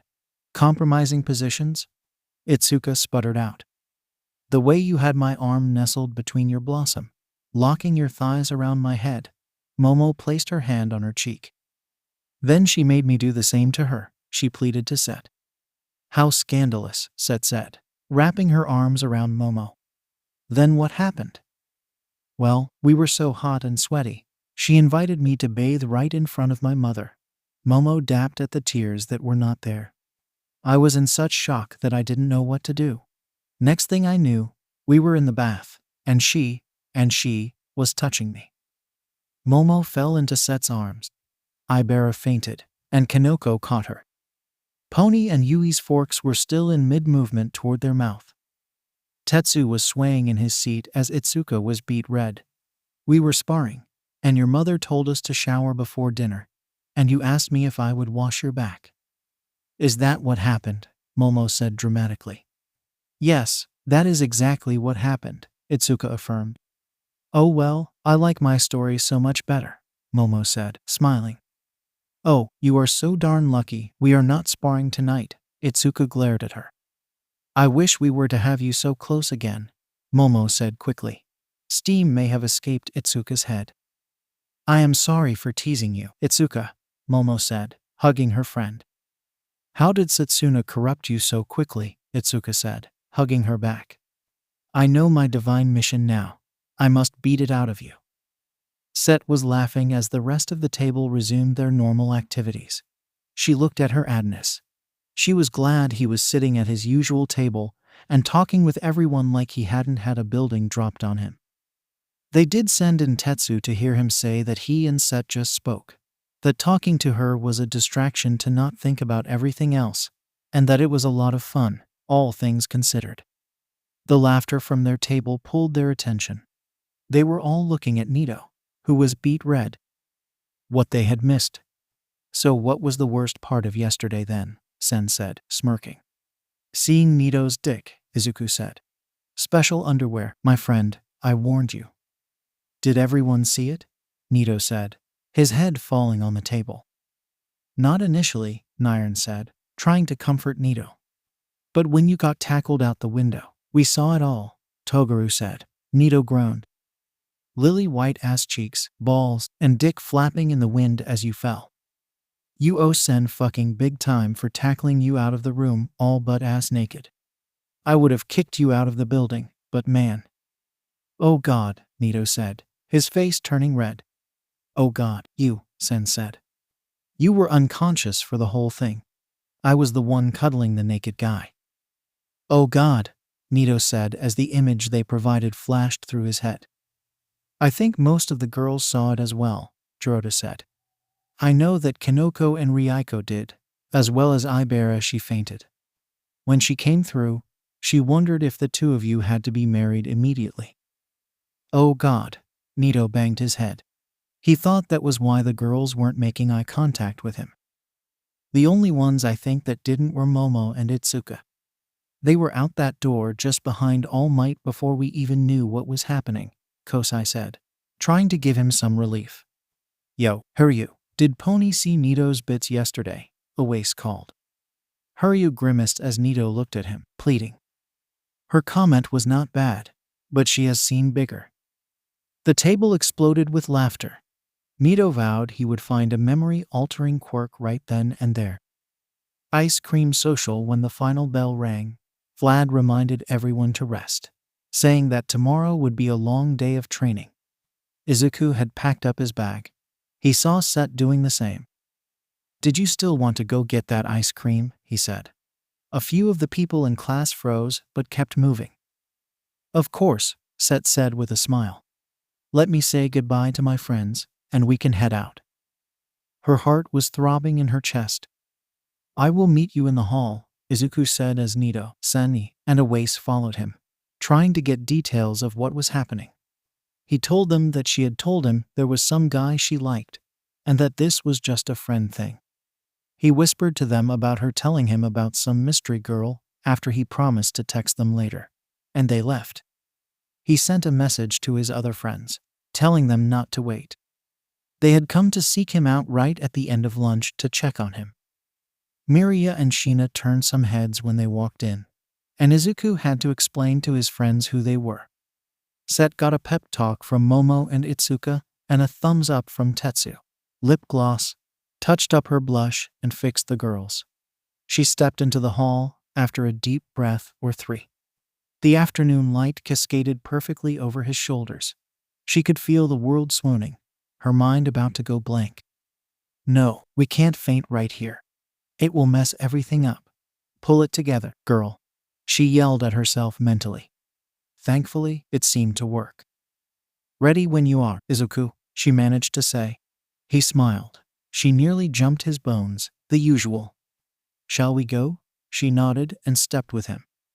Recovery girl is no joke, he said as they walked. Setsuna was happy with the conversation choice. She has that whole sweet grandma vibe. But she was all business today, teaching us first aid. But it makes sense that she would be so strict. It is saving lives, Izuku nodded. If we don't do our job, she has no chance of doing hers. That phrase just drove it home, Set replied. As they walked together, it did not go unnoticed. Yo, Ochako, I think that girl is trying to move in on your dinosaur, Mina said, pulling Ochako's attention from Ida, who, along with Denki and Ijiro, was walking with them. They are probably just friends, Ochako said, biting her lip. I think she wants more of a look at how she is staring at him, fidgeting with her hair when he looks away, Toru pointed out. Well, it isn't like I can just run up and start something, Ochako said. But then she smiled. Hey, Mina? What's up? Mina questioned. Wouldn't it be a good idea for the bus trip over tomorrow that we have a mixed seating chart? You know, a member of our class, a member of 1B, Ochako said casually. Help us get to know each other better. The newly elected class president smiled. You know, Ochako, I think that is a splendid idea, Mina smiled. Setsuna could have been talking about the most horrifying things or embarrassing moments of her life, and she would not have cared. They were talking about school, and he was talking about a problem he had in classic literature. When she explained it to him, the way his face lit up, oh sweet baby T-Rex, she was in love with him. They had stopped no more than 3 times to pet stray cats that would just come up to him. They all had names, at least names he called. He had food for every one of them. They even let her pet them. She asked him about his connection with animals and listened as he told her how much he loved animals and animal conservation. He had worked a summer job, so he would have the fine money when he got arrested for protesting a pharmaceutical company that was testing their products on animals. She was laughing as he told her about his sister attacking him when he came home and his neighbors placing bets, and that when he lost, as he couldn't use his quirk, he had to be a kitty for her to pet. They would so often fall asleep like that till their mother came home. He started doing it when she first came to live with them, as she was so nervous. And she would get so happy and relaxed when he did it. So it became their thing. Set told him about her sister and how they would fight, but that it was all out of love. Her sister, like his, was older than her. But their relationship had improved the older they got. She knew her sister had her back no matter what. Her sister had just started college and was studying to be a teacher. She had a simple regeneration quirk, nothing powerful, but she never wanted to be a hero. She doesn't like the thought of hurting people. Even when they fought, it was always Set who would make it more physical. When she came to the small shop, she liked how the owners knew him and teased him about bringing her. The blush on his cheeks captivated her. They had the traditional vanilla, strawberry, and chocolate flavors, but the special flavors drew her attention. Lavender honey, spicy peach, hibiscus berry, and cherry jubilee. He insisted on paying for her double scoop as they made their way to the little patio area on the side. It was fenced in and had climbing flowers all around, giving a secret garden vibe. The white and pink metal chairs and bistro tables, the grass instead of stone or concrete. Set was lost in this little tucked-away world with him. She even saw a few butterflies. She wanted to confess to him right then and there, tell him how he had captivated her at first sight. The more she discovered, the more her heart cried out to say to him. There were these quiet lulls in the conversation, nothing that made them uncomfortable. It felt to her that they didn't need to fill those moments, and that those moments were just as unique as when he smiled about how tomorrow, after the rescue training, he would turn into the baby dinosaurs for her. When she asked him if he wanted to know anything about the mystery girl, all he wanted to know was if Set thought she was a good person, and if Set, that would be good enough. She saw him blush when she asked him if he had speculated on who she may be, and he said of course. But in the end, he said it didn't matter if that worked out, because he had made a new friend out of all this insanity. The nervousness when he asked her if they were friends, she laughed and told him he had saved her freaking life. Of course, they were friends. He tried to get her to give him details about the boys she liked. All she would say was that the more she learned, the more she was being swept off her feet. You have it bad then, don't you? He said, looking off to the side at some flowers. Oh yeah, I do, Set said, staring at him. That is one lucky sob, Izuku said. So tomorrow after the 𝐒𝐻𝐵, you will tell me who this mystery guy is. Are you sure the mystery girl is okay with you telling me?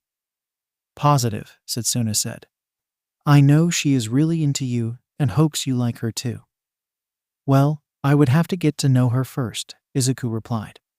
If she is nice, we share the same ideas about things, then I am willing to see where it goes. Do you believe in love at first sight? Set asked as she leaned forward, her chin resting against her palm. I don't know about love, but I believe that there are people who take your breath away, Izuku said.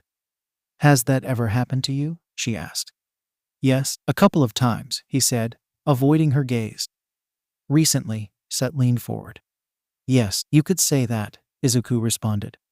Who was it? Set wondered, desperately wanting to ask if it was her. That girl from 1A? Her heart was in her throat. Ochako, he shook his head. I think she is cute, but it is her personality I like. I have to get to know her more. So, Are you hoping that the mystery girl is the one that stole your breath away? Set felt her heart relax, hearing it wasn't Ochako. Please let it have been me, she thought. It can't be her, Izuku said. He smiled at her. But we should go.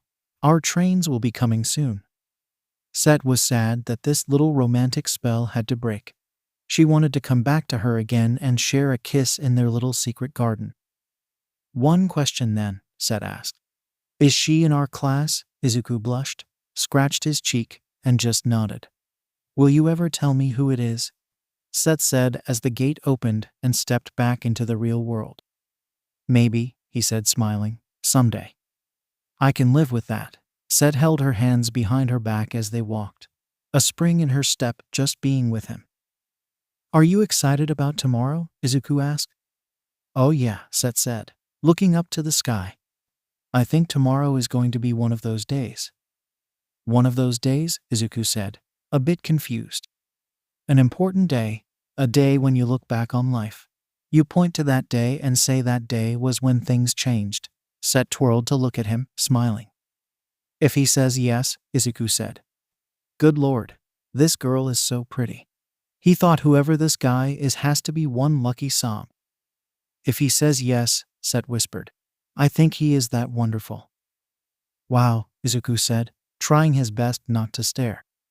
If he doesn't say yes, just point him out. I am sure Momo, Itsuka, and Tetsu would be happy to help me take him back and beat the tar out of him. That is very kind of you, Set said as she skipped ahead. But we will find out tomorrow. Tomorrow, Izuku said. I hope your dreams come true tomorrow. Haley's Comet.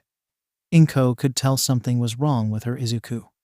It was just them that night as Himiko was on her work study and would not be home till Saturday. When she asked about his day at school, he told her the donuts were a hit, and his conversation with Nito about the battle trials. She could focus the discussion when he talked about his morning with a girl named Setsuna. She heard the dip and drops in his voice as he told her about the morning, and then the trip for ice cream after. She waited for him to finish as he pushed his mashed potatoes around the plate with his fork. Mom, have you, Izuku started to say but stopped. Take your time, honey, Inko said. How about you start at the beginning? I met this girl. I didn't meet her when I first saw her. It was only for an instant before she ran away. But she took my breath away, Izuku said. I didn't overthink it other than damn, she was beautiful. Then I saw her in class, and I got off on the wrong foot, but we managed to fix things. Stuff happened, and then the battle trial. She wasn't just a pretty face, Inko smiled. No, Mom, I wish she had been only that. Izuku dropped his fork. We agree on things, have some similar philosophies, no red flags, and then I hear about this amazing handsome boy she likes and thinks the world of. No big deal, I think. She tells me about this girl who likes me, maybe one of her friends, and they seem nice. If I can get to know them, maybe it can work. But is it wrong that I want that girl to be her? Izuku paused. I know she has feelings for this other guy, and how she talks about them. I know I don't have a shot, but still. Continue, Inko said gently. When we went for ice cream, I almost blew it but kept it in check. Tomorrow, after rescue training, I am supposed to turn into some baby dinosaurs for her. She will tell me the name of the boy she likes so I can help her and the girl who likes me. I promised I would go on a date to get to know this mystery girl better, but, Izuku sighed. It is not her, Inko said. It is not her, Izuku replied. The question is this girl your Halley's Comet, the shooting star kind of love, Inko said. Izuku looked up, confused. Your father was my Halley's Comet, this bright, shining heavenly body that raced across my life. I grabbed on for dear life. It was nothing like I had ever experienced before or since. Izuku saw the shift in his mother's eyes, the sadness. When he was murdered, it broke me. The only thing that saved me was you. You being in my life is what gave me the will to keep going. And I swore that I would do everything I could to be a great mother for you, and to bring his killers to justice. That is what I resolved to do. His killers were caught, and I work every day at being a good mother for you and your sister. When someone like that comes into your life, you know it. And you grab hold of it as it streaks across the sky and do everything you can to hold on, hoping you never let go, 𝐒𝐭𝐻 continued. If you lose it, you spend your life looking for it again. If you never grab it, you wonder about it every time you look at the night sky. If you lose it, can you still be happy? Izuku said. Yes, you can, 𝐒𝐭𝐻 smiled, though he could still see and hear the pain. If you don't, you can be happy. You see, son, it may be wrong or selfish, but I am still hoping that another Halley's Comet will pass through my life. But I have fun. I love you and your sister, my job, our life. No matter what, you have to keep moving forward. If this girl is your Halley's Comet, can you live with yourself, watching it race across the sky and out of view? Izuku sat staring at the plate of food. I don't think I can, even if I can't hold on to it. I want to know that I held something like that, even for a moment. Then you have your answer, 𝐒𝐭𝐻 said as her phone rang. Finish your food and take care of the dishes. I have to go to work. Hello 𝗵𝗲𝗄, send me the address. I am on my way. 𝐒𝐭𝐻 kissed his forehead as she went to retrieve her gear. Don't stay up too late. Tomorrow is a big day. I won't. I love you, Mom, and I think you are doing a great job, Izuku said, kissing her cheek. Mom, do you ever regret it? Halley's Comet? Never, 𝐒𝐭𝐻 smiled, and out the door she went. Izuku finished his food and did the dishes before going to his room to do his homework, ensuring everything was locked and the alarm was armed. As he sat at the desk, he grabbed his phone. Izuku. Hey, Set. I wanted to say I had a good time at the ice cream shop. We could do it again. Or we can go there on that double date after you tell me that secret tomorrow. Set. It's a date. Set. Oh, and Izuku, that place was amazing, but I would like it kept for ourselves. It is just a you and me thing, our special place. Izuku, I would like that. I would like that a lot. He had just set his phone down when it rang. Seeing the caller ID, he smiled. Yo Cam, how are you doing? Me? Good. Just thinking about comets and shooting stars. Morning of Momo was laughing at Set. As soon as the limo pulled up, all her friend could focus on was that Izuku was either waiting in their class or would be there soon. Today is the day, Set said, jumping up and down. Oh, Momo, you and Itsuka will be my bridesmaids, so make sure you have some time around Christmas. By the end of today, he will mine. It will all be so magical. Set, you should maybe temper your expectations, Momo said. Set turned tears in her eyes. I am not saying that your dreams and visions of romance will not come true. But maybe he won't want to get married by winter. Maybe he wants a bit more time. Set seemed to ponder. Oh, you are so funny, Momo, Set dismissed Momo's concerns. But I promise that our first daughter will be named Momo after you in thanks for yesterday. Because of you, we had our first date. Then he texted me last night. And after that, it will be our special place. Set dramatically leaned against the wall, the back of her hand resting on her forehead. Oh, Momo, it was magical. From your description, it sounds adorable, Momo said, though she wondered about the relayed conversation. Maybe I should create a recording device that she wears so Itsuka, and I can better understand what and how it was said. Momo thought. Then she giggled, imagining Set walking around with a body camera that she switched on whenever she talked with Izuku. Itsuka and Momo, the two hard-boiled detectives with hearts of gold, must review the footage and document everything so they can decipher it. At least it would allow Momo to hang out with Itsuka more. Momo flushed a bit, but the slight smile wouldn't fade. But today is the day I am going to confess. He will hear my heart's true words, Set said, skipping down the hall. Nothing can go wrong. I have on my lucky stockings, my ultra-lucky matching T-Rex bra and underwear, my lucky bracelet.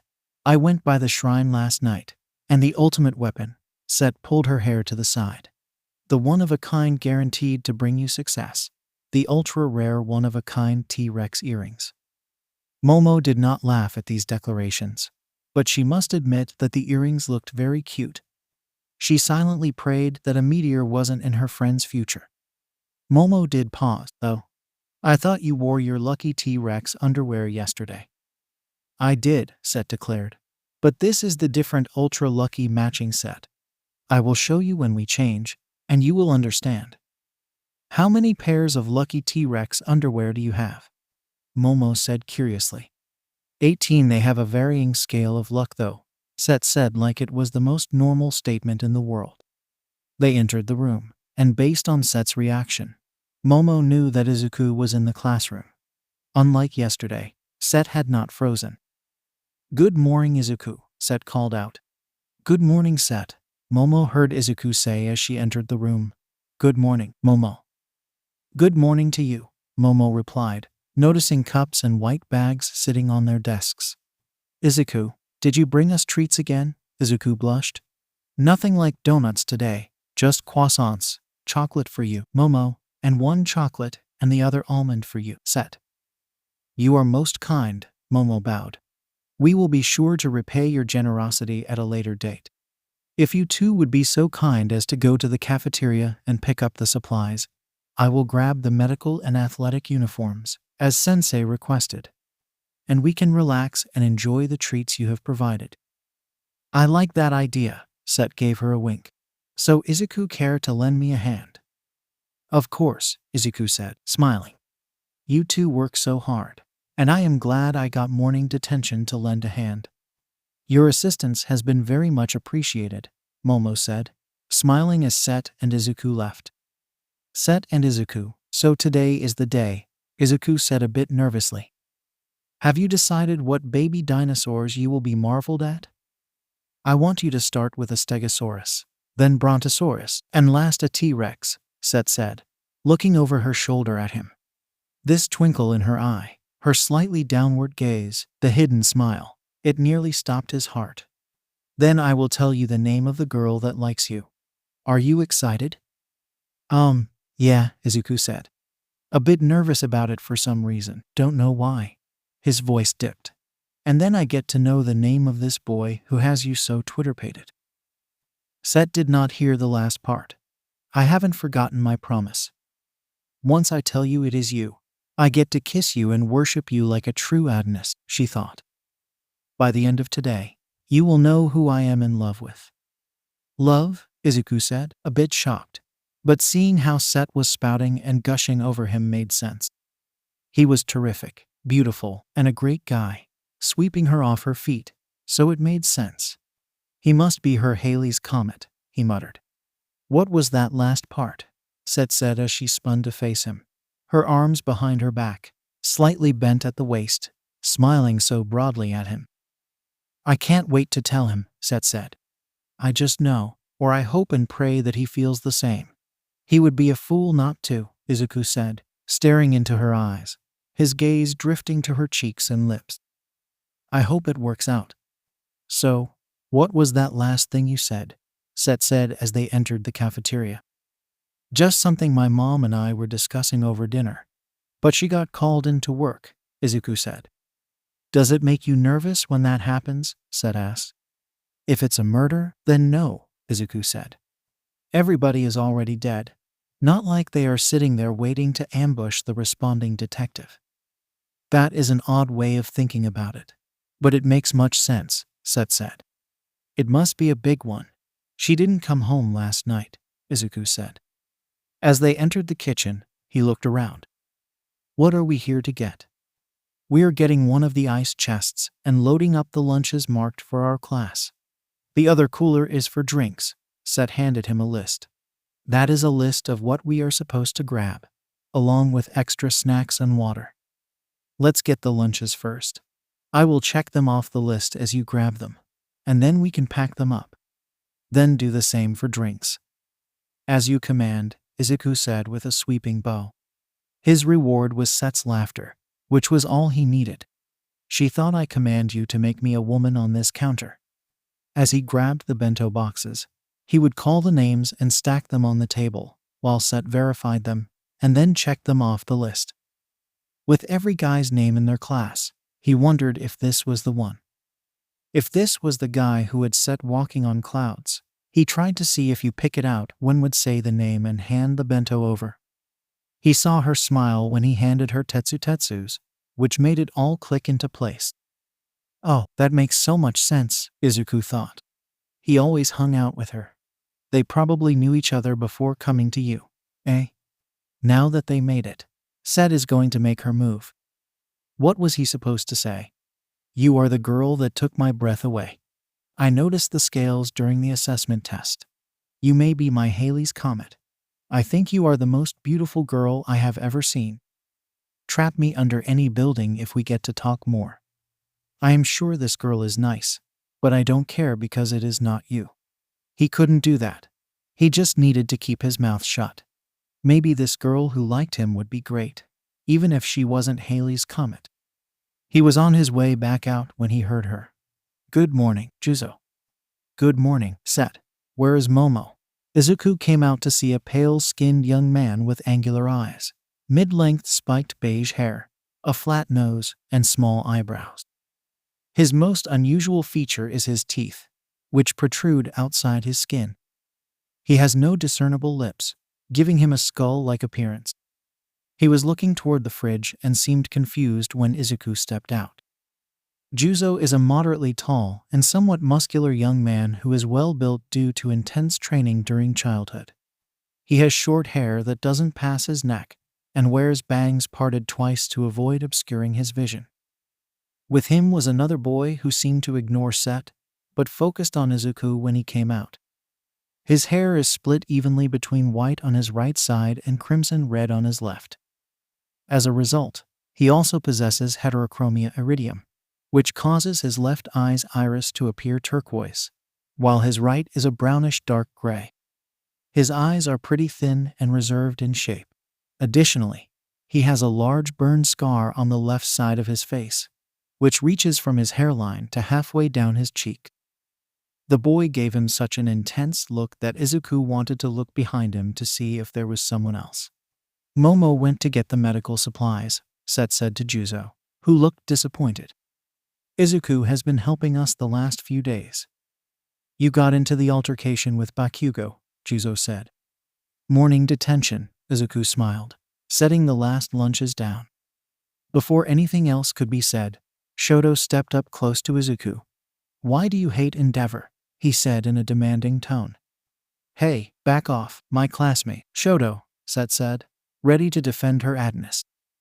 Shoto, back up, Juzo added, placing an arm on his shoulder. You called Endeavor asshole and referred to Bakugo as an 8th-rate Endeavor, Shoto said, shrugging off Juzo's arm. So why do you hate Endeavor? Look, man, sorry if I insulted your favorite hero, Izuku began to say. He is not my favorite hero, Shoto seethed. His name is Shoto Todoroki, Set said, glaring at Shoto. Endeavor is his father. So you are mad that I talked trash about your dad, Izuku said. Look, man, sorry, but your dad is an asshole. Yes, I know that. But why did you call him an asshole? Shoto said. The other three were shocked. No one calls him an asshole. They always say that he is gruff or unique. But you called him an asshole. Look, I don't want to go into it, but your old man is an asshole, Izuku said. I would appreciate it if you back up. Shoto took a step back. Fine. He grabbed the clipboard from Juzo and yanked the ice chest along as he walked into the cooler. Juzo just looked shocked at the exchange. Sorry about that. Forgive us, he said, bowing and entering the fridge. His father is an asshole. He is an asshole, Set said quietly. Let's finish up and get out of here. He doesn't get along with his father, Izuku said as they started packing drinks. He was surprised that someone else didn't like his father either. His dad is the number 2 hero in the country, and people will not talk bad about him in front of his son. Doesn't mean he has to be such a dick. Ever since the exam, he has been a dick, Set retorted. Izuku recognized that look in Shoto Todoroki's eyes. No, he is abrasive. But he is lonely and angry, Izuku said. He doesn't like his dad, probably hates him. Living in that house must be hard. Set paused. Why do you say that? My cousin's mom has alcoholism.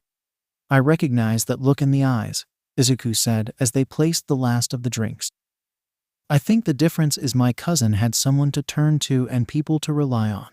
She had friends. Her mom would spiral, then would clean up, but then relapse. It is a total shit show. I don't think he feels that way about his dad. His mom must be out of the picture. I know Endeavor has other kids, so maybe they are the ones he cares about. Then why is it so abrasive? Set said. He is focused on one thing, and I bet it is showing up his dad somehow. Nothing else matters. If he can do it, it will fix something. At least, that is what he thinks, Izuku responded. I probably won't see him much, but try not to be so hard on him. He needs help, but he doesn't know how to ask or what to say. I will do my best, Izuku, she said, but only because you asked me to. Izuku smiled at her. I wasn't aware I had such powers. If you only knew, she muttered. Hey, when your friend asks you a favor, and it amounts to be nice, Set said where he could hear. I think that is an easy yes. Let's get out of here. They returned to the classroom just after Momo, and then they could sit and talk about the day. Momo was happy to help him with a math problem he had struggled with on last night's assignment. Set excused herself from the room. Izuku looked at Momo. She was charming, pretty, and intelligent. She has this innocence to her. If she is the girl, that wouldn't be too bad, but still, she isn't Set, and that would be messed up, he thought. Everything all right, Izuku? Momo said, noticing him looking at her. Sorry, zoned out there for a moment, Izuku said. Hey, Momo, he leaned over and whispered. So do you know this mystery guy that has swooped Set off her feet? A little bit, Momo whispered back. He seems nice and caring. From my interactions with him, I think he might be good for her. Are you wondering about the mystery girl? Some, but not too much, Izuku said back. I will just have to see what happens at the end of the day. But is that what you want to happen? Momo said, her eyebrow raised slightly. They say that good things come to those who wait, but I have rarely seen that happen to those who do nothing. You have to chase it, or, at the very least, say something. But what if you say something, and it just kind of messes things up, Izuku said. Or you say nothing, and it just flies away, Momo replied. What would you say right now if I told you I am the girl interested in you? Wow, you are brilliant, a beautiful woman, and I would like to get to know you better, he said, blushing. Why thank you, Momo smirked. But what, Izuku said. Am I the girl you are hoping to be revealed, or are you hoping for someone else? Momo was smiling. I am not the girl. Just to be clear, please do not worry about hurting my feelings. A small laugh escaped her when she saw him visibly relax. You don't have to tell me who you hope will be revealed, but you should tell her regardless. In all my reading, nothing ever comes of holding on to the feelings and letting them fester. Let them go and see what comes of it. Even if it is for nothing, Izuku said, looking down. It would never be for nothing, Momo responded. I never had a friend till I met Setsuna, which also brought me Itsuka and Tetsu. The only adventures I experienced, the only romance I have dreamed about wistfully, have been in the world of books. As I think about it, everything I have read talks about the fear of voicing those feelings. No one wants to be rejected. If you voice and share those feelings with the universe, you can unburden yourself even if they don't come true. Won't that burden them? Izuku said. How can knowing someone loves you or likes you be a burden? Momo said, her head slightly tilted. If they reject you and you persist, I will see the problem or the possible burden. But to know that someone feels that way about you, I think, is beautiful. You are truly amazing, Momo, Izuku said, smiling.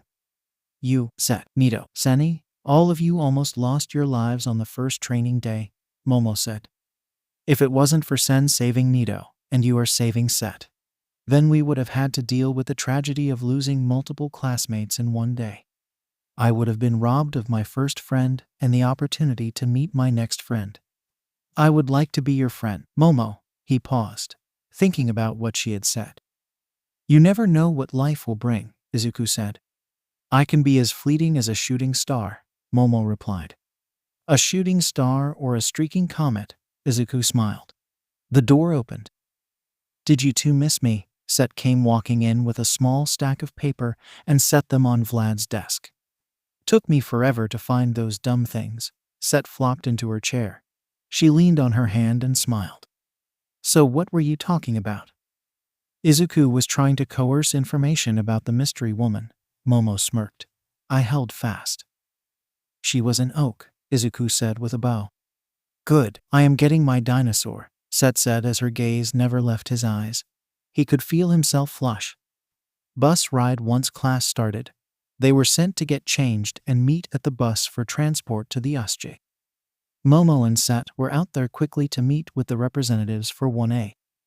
They don't recognize Juzo until he slid his visor back. His hero costume consists of a dark bodysuit with armor on top and a mask covering the face.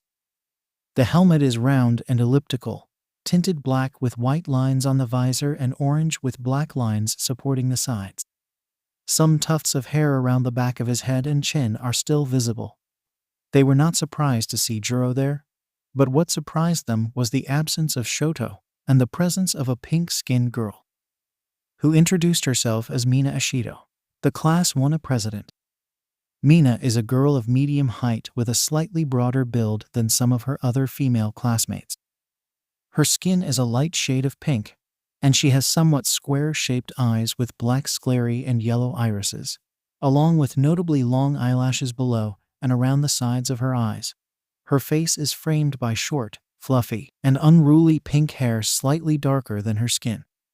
She also has two thin, pale yellow horns protruding from her head, hooked squarely and leaning diagonally to opposite sides, which seem to be slightly flexible and able to bend a bit to each side.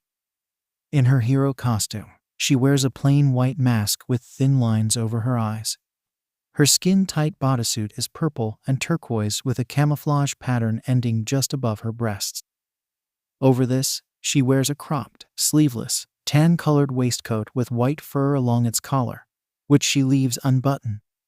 She also wears custom-made plum violet and beige acid-proof boots with holes in the soles, allowing her to secrete acid from her feet and slide around. Expecting Todoroki, she said, her hand on her hip.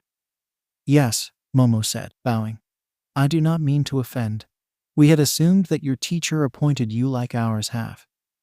We had an election, Mina smirked. It is a pleasure to meet you both. So I had an idea that we could have a member of your class sit with a member of my class to help them get to know each other and promote cooperation. That is a good idea, Set said. I agree it has merit, Momo added. How would you like to assign seats? You call a person, I call a person, kind of like picking teams for softball, Mina said, smiling. Something about this whole thing nagged at Momo, but she couldn't put her finger on it or think of a reason to object. When the classes started to emerge, Izuku heard his name called and saw Ochako waving to him as she ran over. He was momentarily speechless seeing her in her hero costume. Her hero costume is a black, full-body suit with a pale pink design down the middle of her torso. The suit is topped with two black semi-spheres on her chest, two pink stripes starting at her midsection, and a deep pink choker. Additionally, she wears two-toned pink sleeves with cuffs and matching pale and deep pink-colored accessories, including round gauntlets with handles. She also wears chunky knee-high boots with deep pink shock-absorbent soles, gray heels with stiff springs to soften landings, and a two-piece belt with a round buckle. She wore matching headgear with a tinted visor. Her costume was tight. It hugged her frame and sent blood rushing from Izuku's brain. She stopped after a little bounce in front of him, but he had difficulty reacting to seeing more things bounce.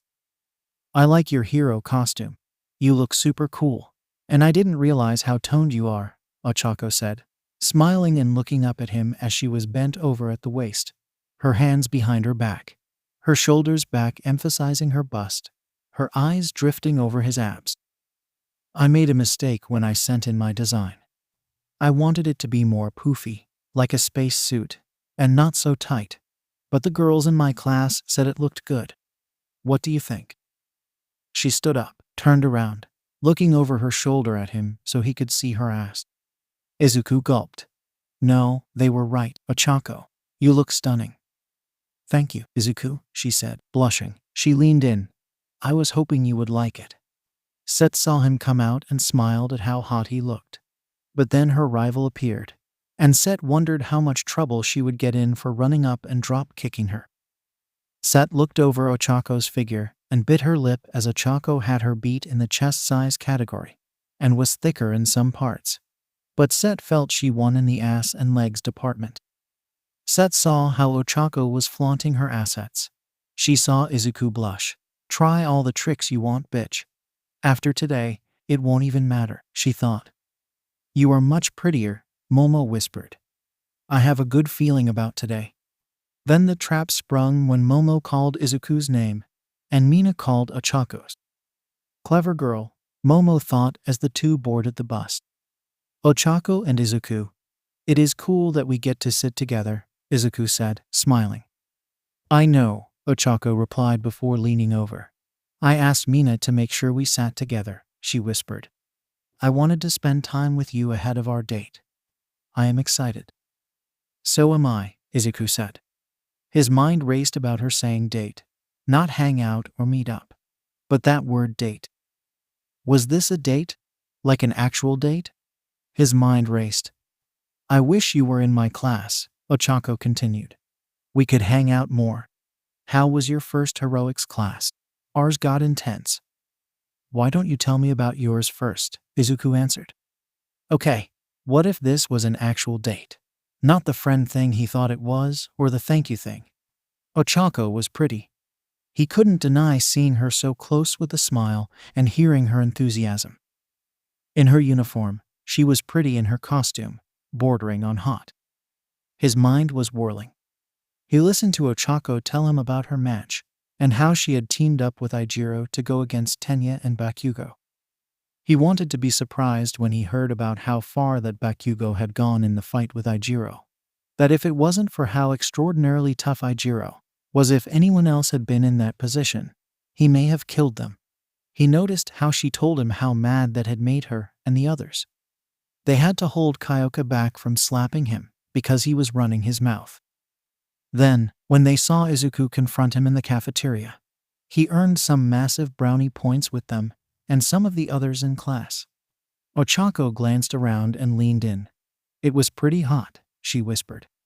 "Hot?" he said, surprised, blushing, scratching his cheek.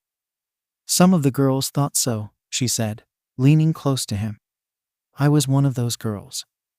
"Really?" Izuku said, trying to compose himself. "Wow. You know, Izuku, I am looking forward to our date on Saturday," 𝗧𝗏𝗄 whispered. "I hope I can show how hot I think it was afterward." 𝗧𝗏𝗄 summoned her courage and kissed his cheek. "I can barely wait," she whispered in his ear. Izuku was beet red. Now he was dense, but not that fucking dense. "What the fuck am I going to do?" his mind screamed. "I saw you walking with some girl from your class yesterday. Please don't tell me that she is your girlfriend," 𝗧𝗏𝗄 said, still very close to him.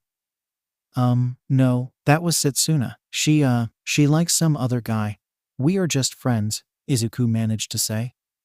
That is good if you were taken. I would consider backing down. But if you are available, then I have no intention of doing so," 𝗧𝗏𝗄 said. "Saturday cannot get here soon enough." The bus came to a stop. "See you inside, Izuku," she said as she got to her feet. Setsuna Tokage, the soon-to-be Setsuna Midoriya, was just hours away from being not just fantasy but hot, steamy fact. Was happy to have a chat with Juzo and Mina as the reps were talking about the upcoming meeting. Thankful for her long hair, she slipped an ear off to allow her to check on her future husband.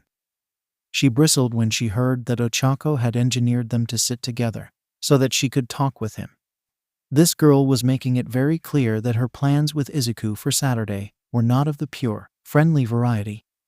Clearly, Izuku had been wrong, and Setsuna had underestimated this Ochako girl with her bouncy boobs and blushing cheeks. She heard the sound of a kiss. Did she just fucking kiss her Adness? Telling him how hot he was, throwing herself at him. If anyone would throw themselves at him, it would be her. Her mind screamed. "Oh, hell no," Set said out loud, causing a halt to the conversation. Mina, Juzo, and Momo stared at her. "I just realized I forgot to feed my fish. Sorry. I am just a friend." "Of course, he thinks I am a friend." "Oh, why did I not just tell him it was him? Oh no, did I get outplayed? If he thinks I like someone else, and this girl is ready to jump in his lap and play tonsil hockey, I can arrange a little accident for her. She can't go on the date tomorrow. No need to worry. I will confess later today, jump in his arms, and the raw sexual attraction will take over from there. Should I have brought a condom? No matter. I will have Momo make me 1 or 8, just in case." The bus came to a stop, and Set pulled her ear back quickly. She stood up to try to see her Adness, and saw him holding his red-faced cheek. Ochako winked at him and strutted away. She managed to get to the front of the bus quickly, and gave Set a knowing smile. "Game on," she whispered. Set was stunned. As Ochako and Mina stepped off the bus, they could hear Mina giggling as soon as they were outside. Setsuna took a deep breath, calmed herself, and took Momo's hand, leading her off the bus. "Momo, in need a dozen condoms for later," she whispered. "What?" Momo said, drawing some attention, but Set was dragging her off. "I need you to make me a dozen condoms so I don't get pregnant later," Set said. "When he ravishes me, I don't want to get pregnant before I graduate." Momo was too stunned to say anything. Welcome to the 𝐒𝐻𝐵 Hero course. Students disembarked and marveled at the massive building in front of them. The largest building most of them had ever seen. It was so large in scale that they were amazed that this facility even existed. They had not even left campus, but they had to take a bus to get here, adding to the scope of the UA, which they had yet to consider. Izuku found himself standing next to the boy with a quirk of a blackbird and a shadow version hovering over his shoulder. "I don't believe I have ever seen anything so large," the boy muttered. "No, it is bigger than the convention center we visited last year," the shadow said. That made Izuku jump. "Holy heck, is your quirk sentient?" The two looked at him, noticing him for the first time. "Sorry," the boy said. Yes. "Hi, I am Dark Shadow," the quirk responded, extending its hand. Izuku, in daze, shook Dark Shadow's hand. He had wondered if his hand would pass through it, but it didn't. It didn't feel solid, of course. It had what could be described as hardness around the edges, and the shadow felt cold when Izuku touched it. "This is so fucking cool," Izuku said before he could stop himself. He saw the boy smile. "I am sorry," Izuku said, bowing. "Don't be. I am cool," Dark Shadow said, posing with its chest out. "No need to apologize. My brother's appearance can sometimes cause people to be afraid or startle them. To have someone so readily accept him is nice," he said. "I am 𝗵𝗃𝗄𝐻 Takoyami." "Izuku Midoriya," Izuku responded. "Nice to meet the both of you." "Our pleasure," Fumi said. "I didn't mean to offend you by referring to your brother as a quirk." Izuku apologized to them both. "It is easier to roll with it," Dark Shadow shrugged. "He is a manifestation of my quirk, but he is his person and has been with me my whole life," Fumi responded. "I think we were supposed to be twins, but something happened in the womb, and instead of him leaving, I took him into myself so we would be together." "I like that," Izuku said, smiling. "You're the guy that got Bakugo suspended," Dark Shadow said. "Good job, he is a douche." "Now, brother, he is rough around the edges," Fumi tried to defend. "He threatened to blow me and our campaign folder up because our classmates' quirks in D&D are stupid," Dark Shadows cut him off. "He is a douche," Izuku said. "Wait, you play D&D?" "Yes," Fumi said hesitantly. "That is so cool," Izuku said, making 𝗵𝗲 smile. I was super interested, but couldn't find a game to join. And my friends weren't into the sword and sorcery scene. I still have the DMG and player's guide. I tried to join an online game, but it didn't feel right. Online is fun, but there is nothing like sitting around a table where you can interact and roleplay, 𝗵𝗲 said excitedly. We want to put a group together if you are interested, Dark Shadow said. Hell yeah, I am, Izuku said. Let's exchange contact information after training. That sounds like a wonderful idea, 𝗵𝗲 said. They would talk more when the doors opened and their homeroom teachers and the rescue hero 13 walked out. Greetings, hero course, 13 said. I am the pro hero, 13. Do any of you know what my quirk is? Izuku raised his hand.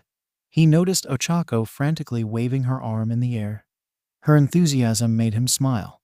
The look on her face and watching her bounce made him blush. Go ahead, Miss Uraraka, 13 said. Okay, you know my name, wow, Ochako said, fangirling out a bit. She shook her head and hands for a moment. Your quirk is called Black Hole. It mimics the suction capabilities of an actual black hole. It is so strong that not even light can escape it, and it breaks down matter in seconds. Since it isn't an actual black hole, would it affect you, Dark Shadow? Izuku asked. I don't know. I wonder how I could test it without causing too much pain, Dark Shadow responded. We would have to establish the event horizon and see what happened at that point, 𝗵𝗲 said, stroking his chin. As you get stronger with the absence of light, would being in such pure darkness empower you greatly? I wonder, they all said in unison. They looked at each other and stifled their laughs. Despite the dangerous nature of your quirk, you have worked very hard to learn control and have become one of the most highly ranked rescue heroes in the world, Ochako said, beaming. 13 was thankful for her visor, so the students couldn't see her blush. Thank you very much, Miss Uraraka. Is there anything else? Can I have an autograph and a hug? Ochako blurted out to some laughs. A cough and death stare from Aizawa made her eyes go wide. After training if you have time. Ochako stepped back. Of course, 13 said. Ochako started to float off the ground, and Kyoka grabbed her with her jacks and pulled her back. The look of pure joy on her face left Izuku stunned. Wow, he whispered. The class watched as 13 walked over to a large rock. The caps on her gloves opened, and her quirk activated. The rock was torn apart and disappeared completely. You know, on second thought, Dark Shadow whispered, hiding behind 𝗵𝗲. Everything your classmate said is correct, 13 said. When my quirk manifested, I was terrified. I saw what happened, and it manifested on our family's farm. I had to watch as it tore apart an animal. It scared me to my very core. I was terrified of it, but I made a promise to myself that I would learn to control it, that I would learn to use such a powerful and potentially destructive quirk to save people. You young people are here in the UA to train to become heroes. Regardless of your quirk, you will learn how to use it to save people, 13 continued. It doesn't matter if you are a rescue hero, a combat hero, underground, blood, street, ocean, or whatever type of hero you get labeled. You must know how to rescue people and save their lives. Heroes can find themselves in these most stressful and dangerous situations. Some villains love to attack when your attention is diverted, and those who fall under rescue heroes are some of their favorite targets. If you don't like using your quirks to hurt someone, you need to learn how to use them to defend someone. The villains who do this call it seal clubbing. The students gasped and recoiled. This is your first time here at the unforeseen simulation joint. But it won't be your last, 13 said. You will be here many times over your years at UA. If and when you graduate, you will come back here to brush up on your training and tactics. Saving those trapped in these scenarios is the most important thing to me, and I am here to teach every one of you how to do it right, how to do it safely, and how to do it so you and those who are looking to you to save them get to go home at night. Welcome to my playground. Welcome to the unforeseen simulation joint or the 𝗧𝗵𝗲 said as the class clapped and followed her. She is so fucking cool, Ochako gushed.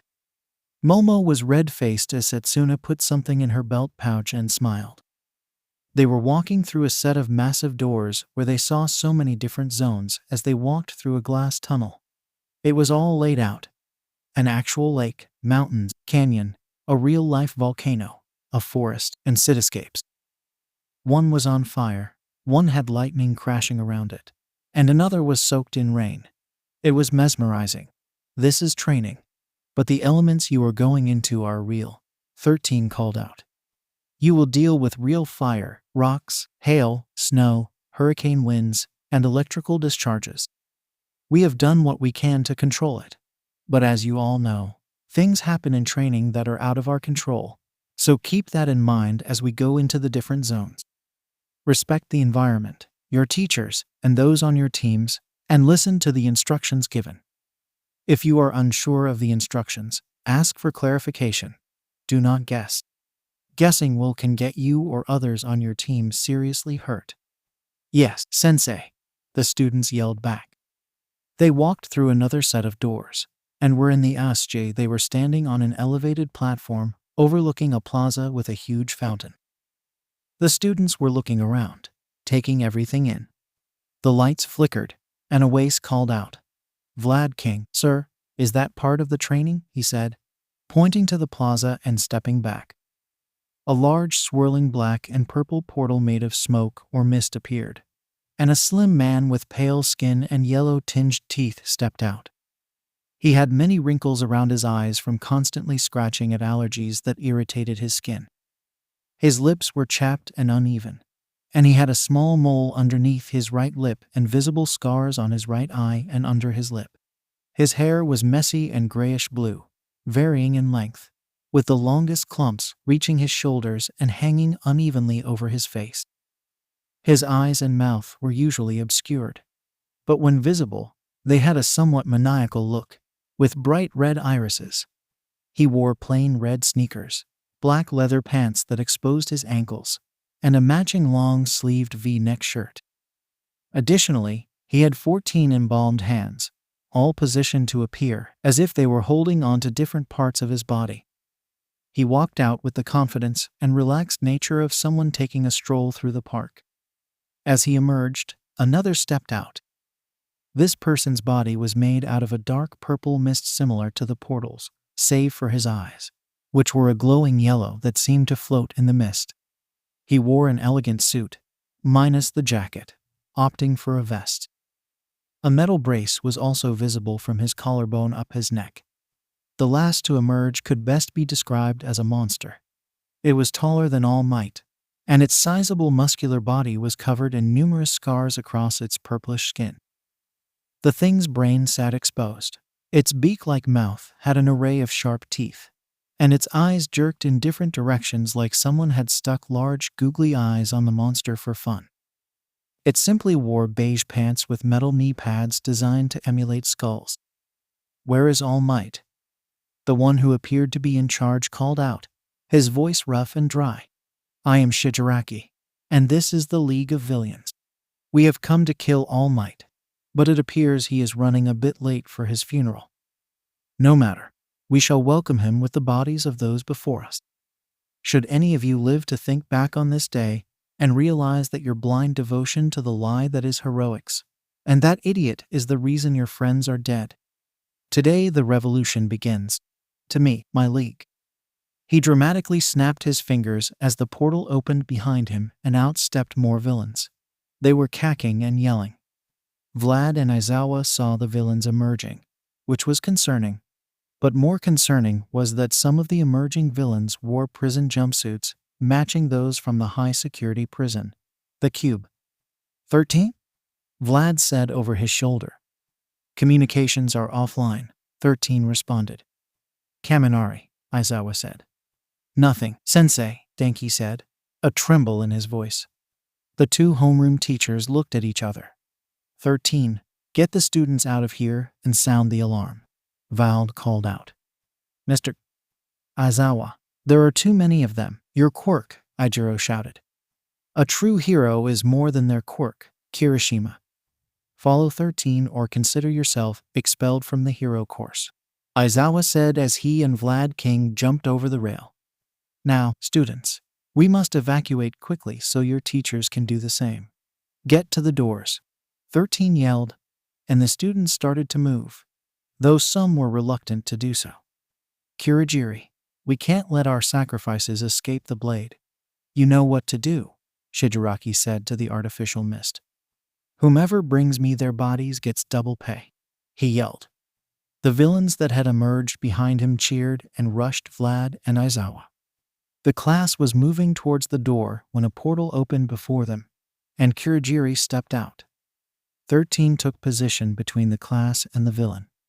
Such a good shepherd, leading her flock to the altar, Kurogiri sneered.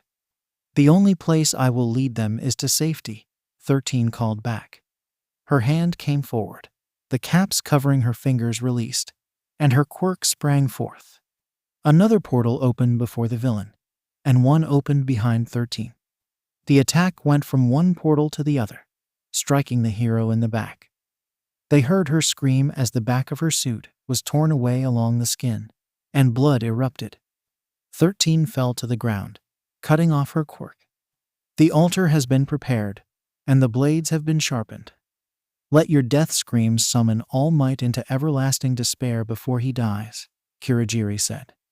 I don't think so, Ijiro said as he jumped. His body transformed. He had increased in mass, his entire body covered in rock, with jagged points along his forearms and shins. It's clobbering time, he yelled. Toguro created a blade and came in from the left as Sato had downed a sugar pack and came in from the right. Ibara's vines grabbed 13 and yanked her back. A portal under her was throwing her off balance. When it snapped shut, it cut the vines clean. Futile, Kurogiri said mockingly as portals swallowed them up. Goodbye, little lambs, he said. As portals erupted everywhere, consuming students, Set broke apart and went airborne to no escape as she was swallowed. Ochako dove and caught 13, negating the hero's gravity. She saw a portal open underneath them as they fell. Izuku dived and grabbed them. He twisted and threw them away from the portal. He landed on the other side, planted off the ground, and charged Kurogiri, turning into an elephant and hoping to trample the villain. Instead, he was swallowed by another portal. Using his quirk, Sen avoided the portal that had tried to swallow him, sending out and over it. He redirected his quirk at Kurogiri, sending him flying back. All the portals around them snapped close as the villain crashed into the railing. Nearly the entire class had been scattered, and the fight for the 𝐒𝐻𝐸𝐾 had begun.